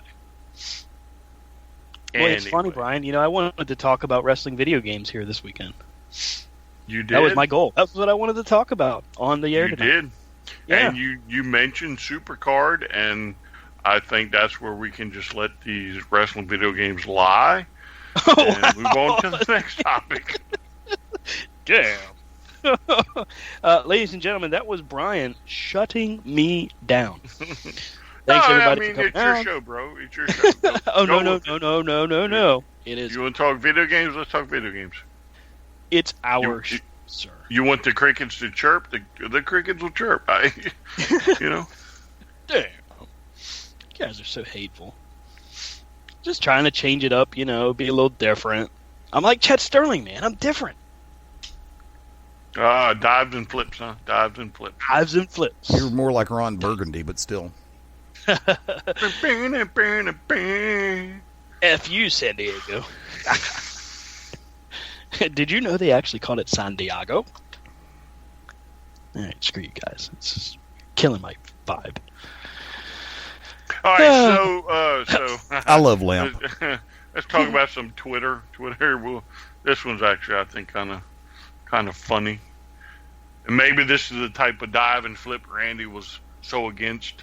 Uh-oh. But so somebody tweeted Joey Ryan that they wanted him to come to, I think, North Carolina and Virginia so that he could see the infamous penisplex or whatever Joey calls it. God. I think they call it the pornplex because he's got a sponsorship deal. And Joey, being Joey, is like, that's a good idea. We should take that on the road, I thought it was funny. I mean, where else than professional wrestling can you get that question asked? Okay, we like Joey Ryan. He's definitely entertaining, but wouldn't it be kind of awkward sitting, say, front row while Joey Ryan performs the penisplex? The first time I saw it, I was kind of like, wow, that's not something that you really want to see. Exactly. I mean, he's going to test his strength with it first. Yeah. But then after I've seen it, multiple times, it's just like, that's just hilarious, I mean, I want you to think about that. Again, you're at the show, you show up, you look at the lineup card, and there you are. Joey Ryan is your opponent, right? Damn it. Damn it is right, because him, he's going to be like, hey, I got this great spot for you. Yep. I want you to grab my junk, and I'm going to flip you, and it's going to be so cool. Everybody's going to love it. I can just see his opponent now. Wait, what? Right, exactly. Oh, huh? You want me to do what? Boss! Boss, I'm not doing it! I would love to know, I really would, the story behind the first one ever. Like, what possessed you to come up with that shit? Were you drunk, high, The Viagra not go down that night or what? It's like, I want somebody to grab my shit and I'm going to flex them. That's two. And again, if that's the type of stuff Rip Rogers is talking about, I'm all for it. It should be banned from professional wrestling. Well, I mean, his wife seems to like it. Her fiance, I guess. She's got the booplex. Now, I actually worked with Joey Ryan back a few months ago at Atlanta Wrestling Entertainment, and I was sitting there. I was calling the action while he did that in the ring. Wow. I think I mean, did. how do you call that? Same way Brian there he just. goes. Same way He's Brian got just. him in the junk. Same way Brian just did. That's all I'm gonna say. What'd you say? I said it the same way Brian would have. I used the same word too. I can't believe it. Oh my God! That man's got a dong of steel. No, I would not have said that, but Good God, that dong's got a family. That's it. There They you go. killed Eddie. him. They've broken him in half. The next time he's down in Atlanta. Oh my God, that dog's got a family. oh, the carnage! Oh, the carnage. It's broken in half, by God. God, yeah, that'd be something. I'd love to see JBL call that one. Ew. I think JBL would feign like old schooler and be like, man, this is ridiculous. I'm leaving. Secretly, he's like, I wish I had thought of that. That's damn funny. Oh, man, oh, man. I mean, I think there's a fine line between, entertainment, like with what we see with Joey Ryan, and we all would agree, I think, that Joey Ryan is very entertaining. But there's a fine line between that and then just some of the excessive, hey, let's do 5 different DDTs, a couple power bombs, and some pile drivers, and a neck breaker. And by the way, when I hit the small package, that's it. It's like, wait, what? What the hell? I mean, so in that regard, Rip Rogers has a point. And also, Brian has a point because, the industry itself has evolved, will continue to evolve. Fandoms will continue to evolve, and people will continue to expect more for their money. It's just the law of business. The other thing too is there may not be, enough people versed in how to set up a match, the psychology behind it. They may just not know. That's one of the things that, and we get flack sometimes for being such a pro WWE show, but the bottom line on WWE is when you are hired for NXT and you finally get the call up to the main roster, by that point you have been well seasoned in the art of performing a match, whether it's 5 minutes or 20 or 30. And I think there is something to be said, and Eddie, I'm sure you would agree, at least in some respects, that there's something to be said for properly knowing how to put together a match. And you don't necessarily have to plan out every single spot, but you do have to do something different than just headlock, body slam, tackle, drop down, get it again, drop kick, all that mess. It's got to be mixed up. It's got to be varied. There's got to be a fine line between, suicide dives and moonsaults and all that, and just a headlock and side headlock and rear chin lock. There's got to be a mixing point, and I think Brian's right. I don't think a lot of wrestlers today truly understand. And of course, folks, this is indeed from a fan perspective. I don't want to come off as if we are saying, "Hey, we've been there, we know all about it." Well, of course, because Eddie, you have been, and I was just about to say that. But from your perspective, seriously, today's professional wrestler, as far as when they first break in, they really don't seem like they know how to put a match together, and it seems like it takes longer for them now. It does together than it used to. And Brian, you're going to be proud of me. Uh-oh. Stan, just be bro. You're going to have to forgive me. Uh-oh. Eddie, you're going to have to forgive me. Wait, who's talking? Because the mentality of a number of people on the indie level in this day and age can be summed up in one statement or question, depending on how it's stated. Hey, man, can I get my shit in? Thank you, Edward Lane. That's the synopsis for the whole scenario right now. Dude, I got this great spot that I've been working on. Can I get it in? You got to let me get my stuff in tonight, man. I know. I'm putting you over for, and you're going over for the title in 2 weeks from now, dude. You got to let me get my stuff in. Let me look good in front of my family. Let me look good in front of my girlfriend. Okay, she's not my girlfriend. I just picked her up on the street corner. She cost $20, but still, I'm going to get laid later tonight. I mean, that's the psychology, and there is none. Agreed. Because I listen to the conversations. Look, I'm gonna be a prick for a minute. Uh-oh. For a minute? Yep. Let's shoot. Click, click, boom. Thank you, Josie Scott. Yep. There is a current program being operated right now in the confines of Global Championship Wrestling. One of them is the program itself is between Dylan Cook, the Dream Chaser, and the blue-collar bulldog, Corey Hollis. Yes, that Corey Hollis. NXT, WWE, Ring of Honor. Corey Hollis. Hey, we know that guy. I've known him for years. He lives just up the road from me. Oh, man, by no, I say we know who he is. I know. And from that vantage point, there are some newer kids in the GCW locker room. And Dan, if you're listening, dude, I'll say the same thing in person that I'll say behind your back. And then I'll say right here on this air. When Corey is trying to help someone work on a match, Corey is trying to remind you there's a hard cam and a floating cam out there. The fans, I love the fans.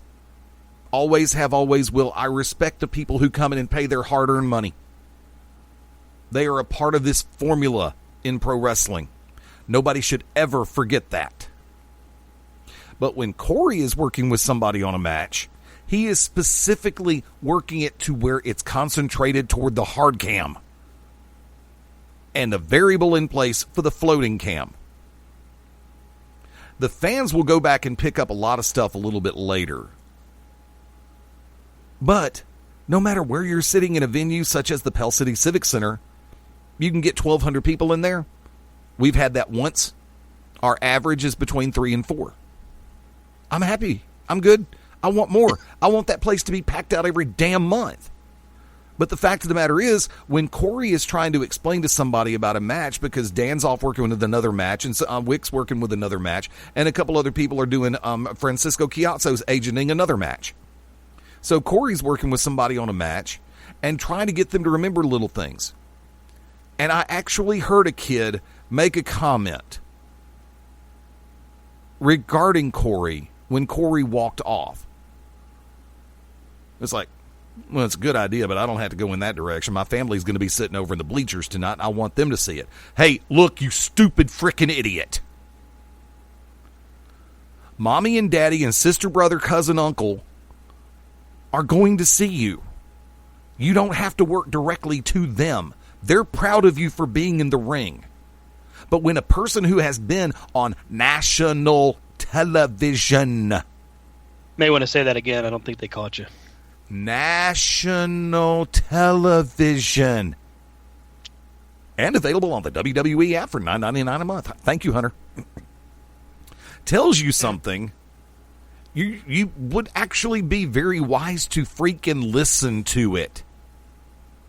Other than have your head so far up your own ass because of the fact that, hey, I live in Hoover. I'm working in Pell City. I made the big time. No, you live in Hoover and you work in Pell City because you're hoping to continue to improve on your craft. But when you've got somebody who has worked on 4 continents, in over half the states in the union, and on television, listen to them, because they don't keep getting rebooked with the E for being stupid. Corey left from GCW, went down to NXT, came back the following week after the next GCW appearance, went right back to NXT. Hello. You don't get return invitations to NXT in WWE and Ring of Honor by being an idiot. Kids, you need to listen to those who have been further than you. I don't care who you are. I don't care if you work with me at Global Peach State, Atlanta Wrestling Entertainment. I don't care if you work at AIW, MCW. It doesn't matter. When somebody with decidedly more experience and exposure is trying to help you, listen. Because it will make you a better in-ring performer. I'll stop there. And now, Stan, back to you. And now you know the rest of the story. Good day. I mean, especially when it comes to a guy like Corey Hollis, it's a great story of someone who kept his mouth shut, his ears open, paid attention, and has done everything right along the way. Now, obviously, the guy's made mistakes from time to time. I'm not saying he's perfect. But he's a great example of what it means to do it right. To go through, to do the right things, to listen to your trainers, to listen to your colleagues, to listen to those that may have had a little bit more experience than you, and to do it right. And I definitely have a ton of respect for that. It's one of the reasons why I enjoy seeing guys like Corey Hollis succeed. Because it's a good story. It's just like Cedric Alexander. There's a guy that cut his teeth on the indies and did everything in his power to get noticed, He listened to as many people as he possibly could, kept his mouth shut, kept his eyes open, kept his ears open, and now he's one of the most popular superstars in WWE's 205 Live division. Now, granted, he's recovering from injury. We hope he comes back soon. Yes. But we're talking about good examples of guys and gals that listen and follow directions and do what many people would consider the right thing to do. Look at Tessa Blanchard and Rachel Ellering. However, I will point this out.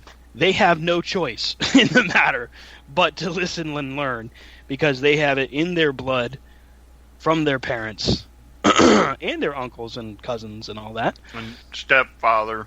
Yeah, that they're going to do it the right way, or they're not going to do it at all. Kind of like The Rock. I mean, you have so many people in that family that if you don't do it the right way, you got no business there. And that's just the way it is. I mean, I understand why guys like Rip Rogers say what they do, and I respect it, and I agree with it in a lot of ways. But I also understand why, even though I don't think he's the right guy to make the statement, I do understand why Randy Orton says what he does. Because there is something to be said for having a knowledge of what makes money and what doesn't.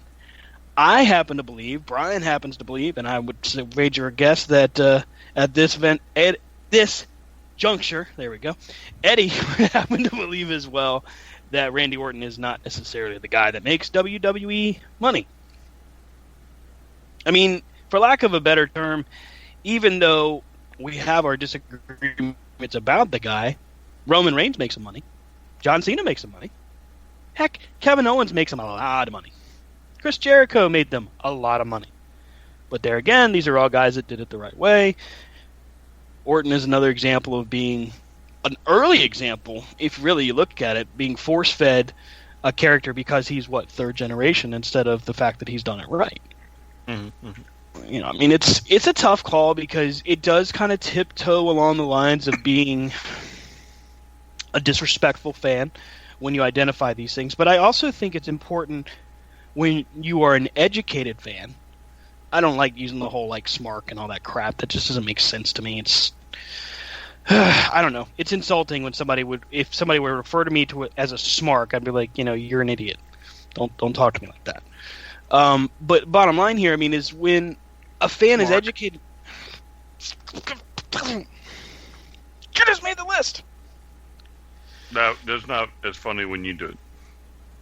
I know. Well, I'm not Jericho. I try. I really. Even Eddie is funnier than you. Oh, damn it. Funnier looking. I just serve them. Stan swats them. Home runs. That one is out of here. Woo! Yeah, it's like Bryce Harper hitting a home run on the Braves. Yay! Yeah, and his style of swatting is kind of like Lamar from Revenge of the Nerds. Oh, lambda, and Omega Mu. You can't insult me with that. That dude was an awesome role. Just because you're jealous you didn't play it. Don't be that guy. But I think I am not a fat guy in a little coat. I would say that it's important as fans to be educated, to pay attention to the guys and gals that are doing it the right way, and to respect it. There's a girl on Twitter who does video logs quite a bit. Her name is Belle Generico. And I got to point out that she is a very well-respected... What? You need to stop stalking that girl. I do not stalk anybody. You can't prove any of that. You told her happy birthday 6 times the other day. And we're not even sure it was her birthday. I mean, it could have been. It's somewhere, people talking about it at parties. Maybe it was her birthday. I'm just saying. She wanted a cake, and I made her one. Handmade. Created the batter myself. I thought you were going to say you created the cream icing by yourself. That too. One step at a time, one hand at a time. I mean, anyway, all I'm saying is that she's a respected fan that goes out there and shoots footage of some of these different shows, gives her honest opinion, and she's an example of a fan that's doing it right, doing everything she can, kind of like a sponge, just absorbing it all and giving her take, which is exactly what we do here. Conversely, there are fans like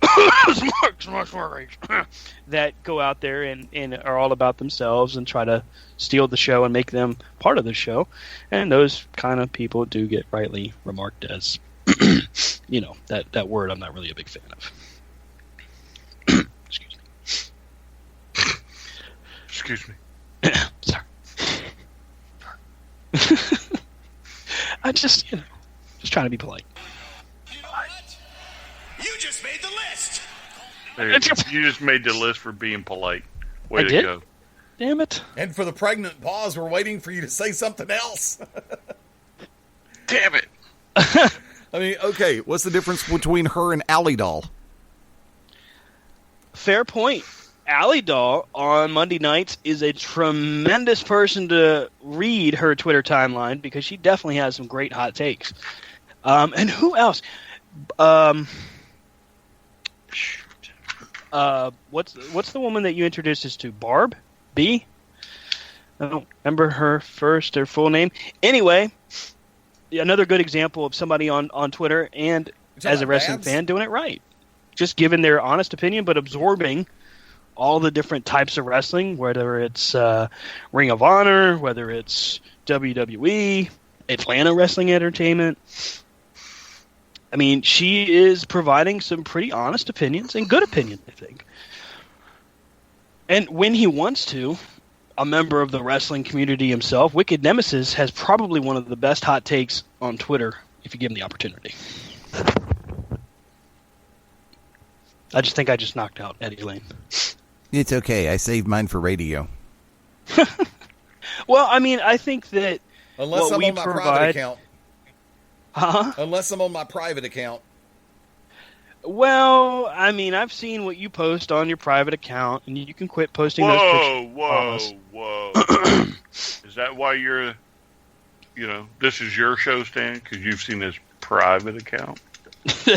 I don't want to talk about it. It scares me. Brian, you never get on Twitter. What the hell are you talking about? I do so. Okay. He is followed by the Young Bucks mom. Yes. Which is a little awkward. I am the tweet master of the C2C. Oh, yes. El Toro Poo-Poo. Oh, yes. What? Gesundheit. And I'll have you know, I am all by myself generating new views for Air Facebook page. I will say Brian put some pretty solid efforts into our Facebook page and is gaining viewers by the week. Thank you, Brian. We appreciate that. You're welcome. I mean, this week alone was a stellar week. That was monumental. Yeah, I mean, it doesn't have anything to do with the fact that maybe I paid for a little bit of advertising on Facebook. Excuse me. You're mumbling again. What? No, I don't do that. Maybe I think it's the nail-biting articles I write. You do put some hot takes out there, that's for sure. See, I've lost a lot for Facebook over the last little while, and there is a difference between people such as, and this is just me talking for a hot second, kids. When you have people like Brian and Rob and Stan who are fun to talk to about this stuff. Oh. We are. And they have a clue in the right direction. It's one of the reasons why I am happy to be able to produce Corner to Corner when I have a chance, because I have a good time listening to it, much less being a part of the show. We love you, man.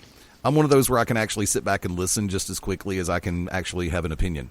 But by the same token, there are people out there on social media who, I've used this word earlier tonight, and I think it's one of Matt Denton's top 10 favorite words also, who just get so butthurt about stuff.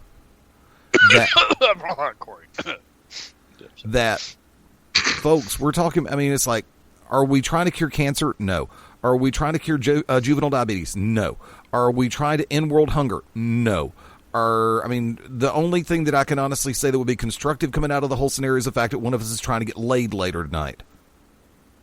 Right now, I think that's going to be Brian. But You are correct, sir. it's because my credit card does work.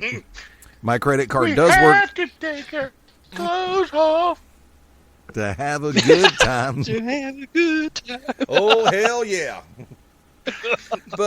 And it's like, we're not trying to, like I said, we're not trying to cure politics or anything like. There is no such thing as a cure for effing politics.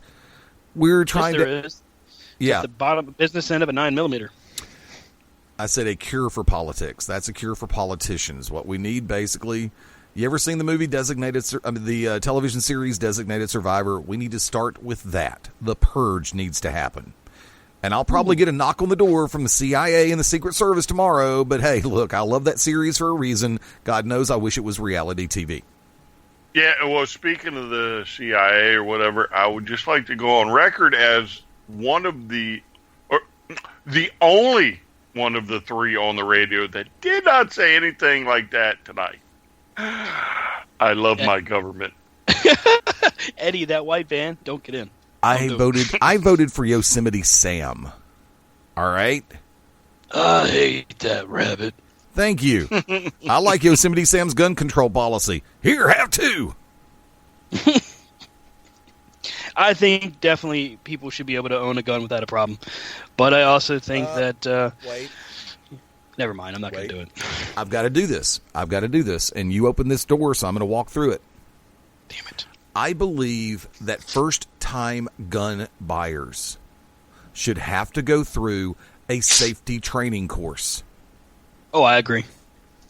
Before you get that permit, I am a genuine believer that you need to be properly trained in how to load, how to safely unload, and how to take care of your weapon. I don't So believe... if I may interject real Sure. quick, Sure. I believe the children are our future. Teach them well. Let them Lead the way. Show them all the beauty they possess inside. Okay, if you're going in that direction, then I'll go in and say, I'll come back like this. Oh, that direction? I believe that fried okra should not be consumed before vanilla ice cream. Yeah, only the southern audience members will probably get that one. Blue Collar Comedy Tour, that's where you started going, but... No. I'm talking about the fried okra. Us northerners, well... Okay, you're lying because you drink sweetened iced tea. Well, yeah, but everybody loves That's a sweet southern iced tea. thing. I don't like sweetened iced tea. Oh, that's right. The two Nazis don't drink sweetened iced tea. Whoa! You should know that. Why do I have to be why is it got to be me being a Nazi? Why you got to label Is me? he a- Communist then. Nobody You likes like that labels, Brian. The two North Koreans that you have on the show on Sunday nights at this time slot don't drink sweetened tea. I drink Well, sweet that's tea. not, I can hit the mark. I drink sweet tea, especially if I make it myself at the house. Yeah. And I'm one of I, the... as a matter of fact, had sweetened tea for dinner. Stan, did you have sweet tea? I No. actually really enjoy sweet peach tea. Oh, listen. Are you such a kiss ass? Where are you from? Peach San tea. Francisco? I'm from North Carolina. Up your ass and to the left. Oh! That's funny. Nobody likes you, Brian. Big meanie. I'm looking at it right now. It's pure leaf peach tea. It's actually quite good.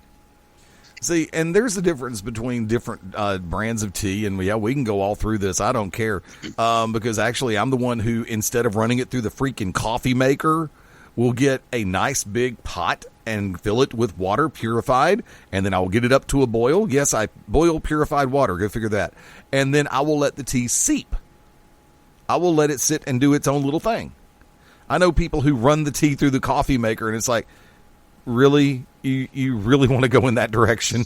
Come on, kids. First, you got to put the tea bags in the filter area, pray that it doesn't break, and then you go ahead and drop. If you're smart, you take the tea bags and put it down in the coffee pot so it can seep some more before you pour it into the thing. God, people do stupid stuff. Yeah. And your mama, too. I think Stan is from Uzbekistan or some shit like that. He doesn't drink tea. That's 3. Sweet tea. I am from North Carolina, sir. You are not a North Kakalaki. Carolinian, sir. There's no North Kakalaki. He almost mispronounced that too, Stan. You need to be careful on that one. Because for a minute there, and folks, forgive me, I'm killing the mics while I say this. I thought Brian was actually... Oh, hold on, wrong button.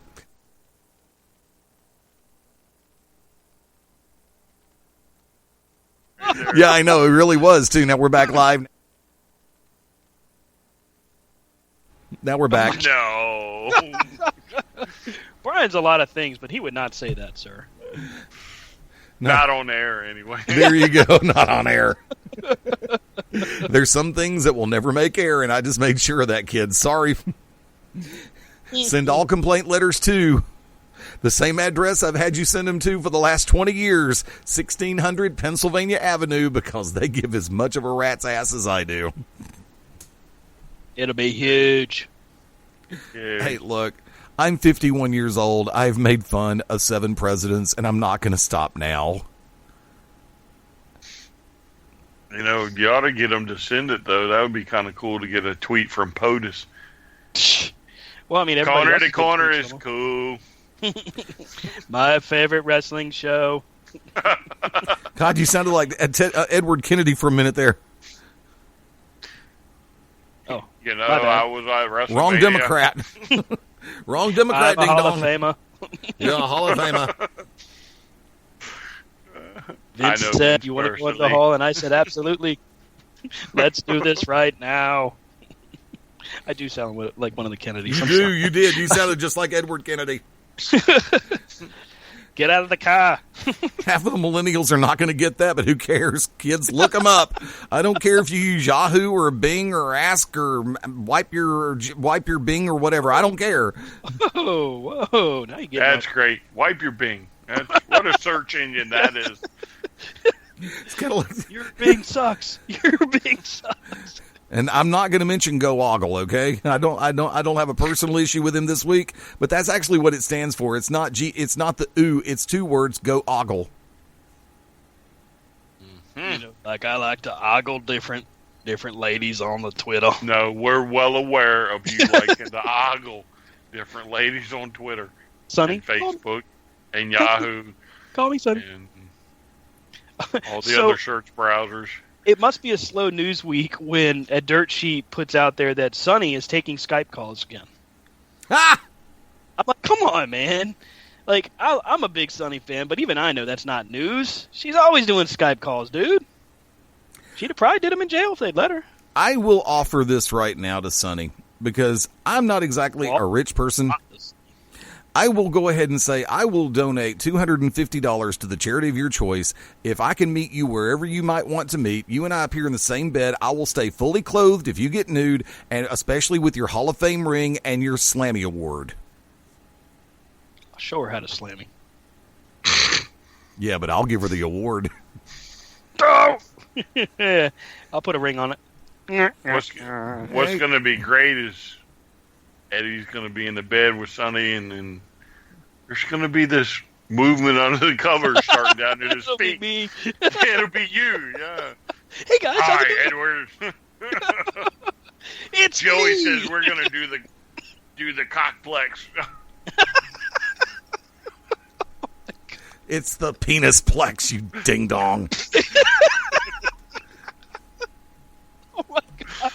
What better? And on that note, Joey said this is the greatest move ever. We're going to try it. it's very You it's, do me, then I do you. it's a very penetrating move. And that's one move you don't want him to be stiff. Oh, there it is. That's fantastic. Oh, that didn't work so well. It went. Man, how cool would it be? We still need to figure that story out. We need to get the scoop on how that move came about. So, I will send a message to Mr. Joey Ryan and see if we can get some information. be like, hey, we just want to know, and we'll spread the word how that move came about. And he'll probably, Because I think the first time, where did I see the first time he did that? YouTube. Oh yeah, I know on YouTube. But I'm trying to remember who his opponent was. Oh, it was a Japanese dude. Yeah, and then was it the same guy involved in the kiss? Yes. Oh, damn it. Damn it. Yeah, the kiss move is pretty outrageous too. I think it's the same dude that wrestled the rag doll in the ring in Japan. You mean the blow up doll? Yeah, that's it. Well, don't discount the blow up doll. I thought Omega did a blow up doll too. Actually, I'm leaving for Japan in about 8 minutes. Hint. Well, alrighty then. What? You going down under? What? That's Whoa. Australia, ding dong. Oh, down there. Down where? Have fun. We just said it. You're a little late. we did just do it. No, you actually said it early. It's supposed to be down. Triple stamp a double stamp, Eddie. You just can't do it. No, actually, you can because you said down there. I said down where, and you're supposed to come back with down there. So that's the triple stamp on that one. We did do that. No, you said down there. I went down where, and you're supposed to come back with down with a more emphatic down. Oh, you went down where? What? Down where? So that's what you're saying. Eddie went down there. Whoa, what? That's what she Is that said. what we're saying? I'm confused. It's What? okay. God, I'm confused. Tell your wife I said hi. Wait till. Whoa. Wait till. That's okay. There's no words. Because you'll be paying all types of support here shortly. You painted to Brian. Yeah. I didn't say anything was going on. I just said tell her I said hi. The rent check's late, Edward. We've talked about this. Excuse me, Don't number make one. me take you back to court. Shh. I've been in front of a Senate subcommittee. I ain't worried about court. Dang. That means he's got money, Brian. No. Get him. How do you think Even I got? better. Yeah, even better. How do you think I got out from in front of the Senate subcommittee? I had money at the time. Ooh. And the plot thickens. Yeah. Had to take your clothes off. And you got money. Somebody's going to hear this and really think that, like, Eddie's rich or something. No, far from Or- it. Boy, they All would right, have a Far Yeah, freaking okay, from I'm it. done. So what? What? No moss. Did you just retire? I'll steal the show out from under you, gentlemen. Brian Taylor, last call. Yeah. So check your hot topics in June for Bullet Club merchandise. Because I gotta, show some love. Stan, your turn. Stan Grubb, last call. Oh, man. Just remember, ladies and gentlemen, dive! Dive! Remember, Randy, we're watching you. Actually, no, we're not. Just kidding. Dive, you sank my battleship. Damn it! Well, then, you can follow the show at Corner to Corner, D2C Radio Show. What the hell was on that? the Twitter. I think Brian just blew an O-ring. You all right there, bud? No, I just make okay. noises. I got you. You be doing that comedy thing. Okay. Yeah, I try. Yeah, I mean, noise is not my stick. You know what I'm saying? Loud noises! Oh, now he says a clean Or word. the- Go figure. I'm like a lyrical gangster. Why are we yelling? I'm an LG lyrical gangster. I love Lamp! I said that earlier. You're late. Damn it. Brian, where can they find you on social media, sir? The dance is complete, Stan. Just let them know. I mean, we've tangoed enough. Fine. There's no tango with the Rango. Professor Dickweed on the Twitter. God, it's just so funny that when you say it. Professor Dickweed just kind of rolls off your tongue. You know what I'm saying? It's beautiful. And that's really creepy. You just put it like that. Never saying it again. Never, ever saying it again. Until next week. Part of my contract. And people can find Rob where? There Out is a on third date person on with the his show. The Rob Hefner C2C. Stand from Krypton for myself. Corner to Corner Wrestling.com. Corner to Corner Radio at gmail.com. And Eddie, where can they find you and all of our wonderful network shows? Hopefully not peeping in the window. There you go. At Fast Eddie Lane on Twitter. On Instagram. Don't even try to find me on Snapchat. If I don't know you, I don't add you. Same thing on Instagram. If your thing is private and you don't talk either wrestling or music or something that I'm interested in, I don't approve friend requests. Same That thing. explains a lot. Yeah, it does. So from that vantage point, at Beyond Ringside on Twitter, Facebook.com/Beyond Ringside Live, and Facebook really blows in my world right now. And of course, the home is at BeyondRingside.com and ProWrestlingRadio.net. The Midnight Black Mass returns on the 15th of May. The To Be Determined show comes back on the 17th, and the Shooters Gallery on the 18th. Keep your eyes open and your ears that much more. And with that, folks, we will see you next week. Same bad time, same bad channel. Yeah, but it's the pay-per-view. Whatever. That's right. Backlash. Backlash! And as of right now, we only know that there is a U.S. title match, AJ Styles, Kevin Owens. There's Shinsuke Nakamura and Dolph Ziggler, and Randy Orton versus Jinder Mahal, our next world champion. That's what I think. But we will see you next week for pay-per-view time, baby. Have a great night. Thanks for listening. Peace. Bye.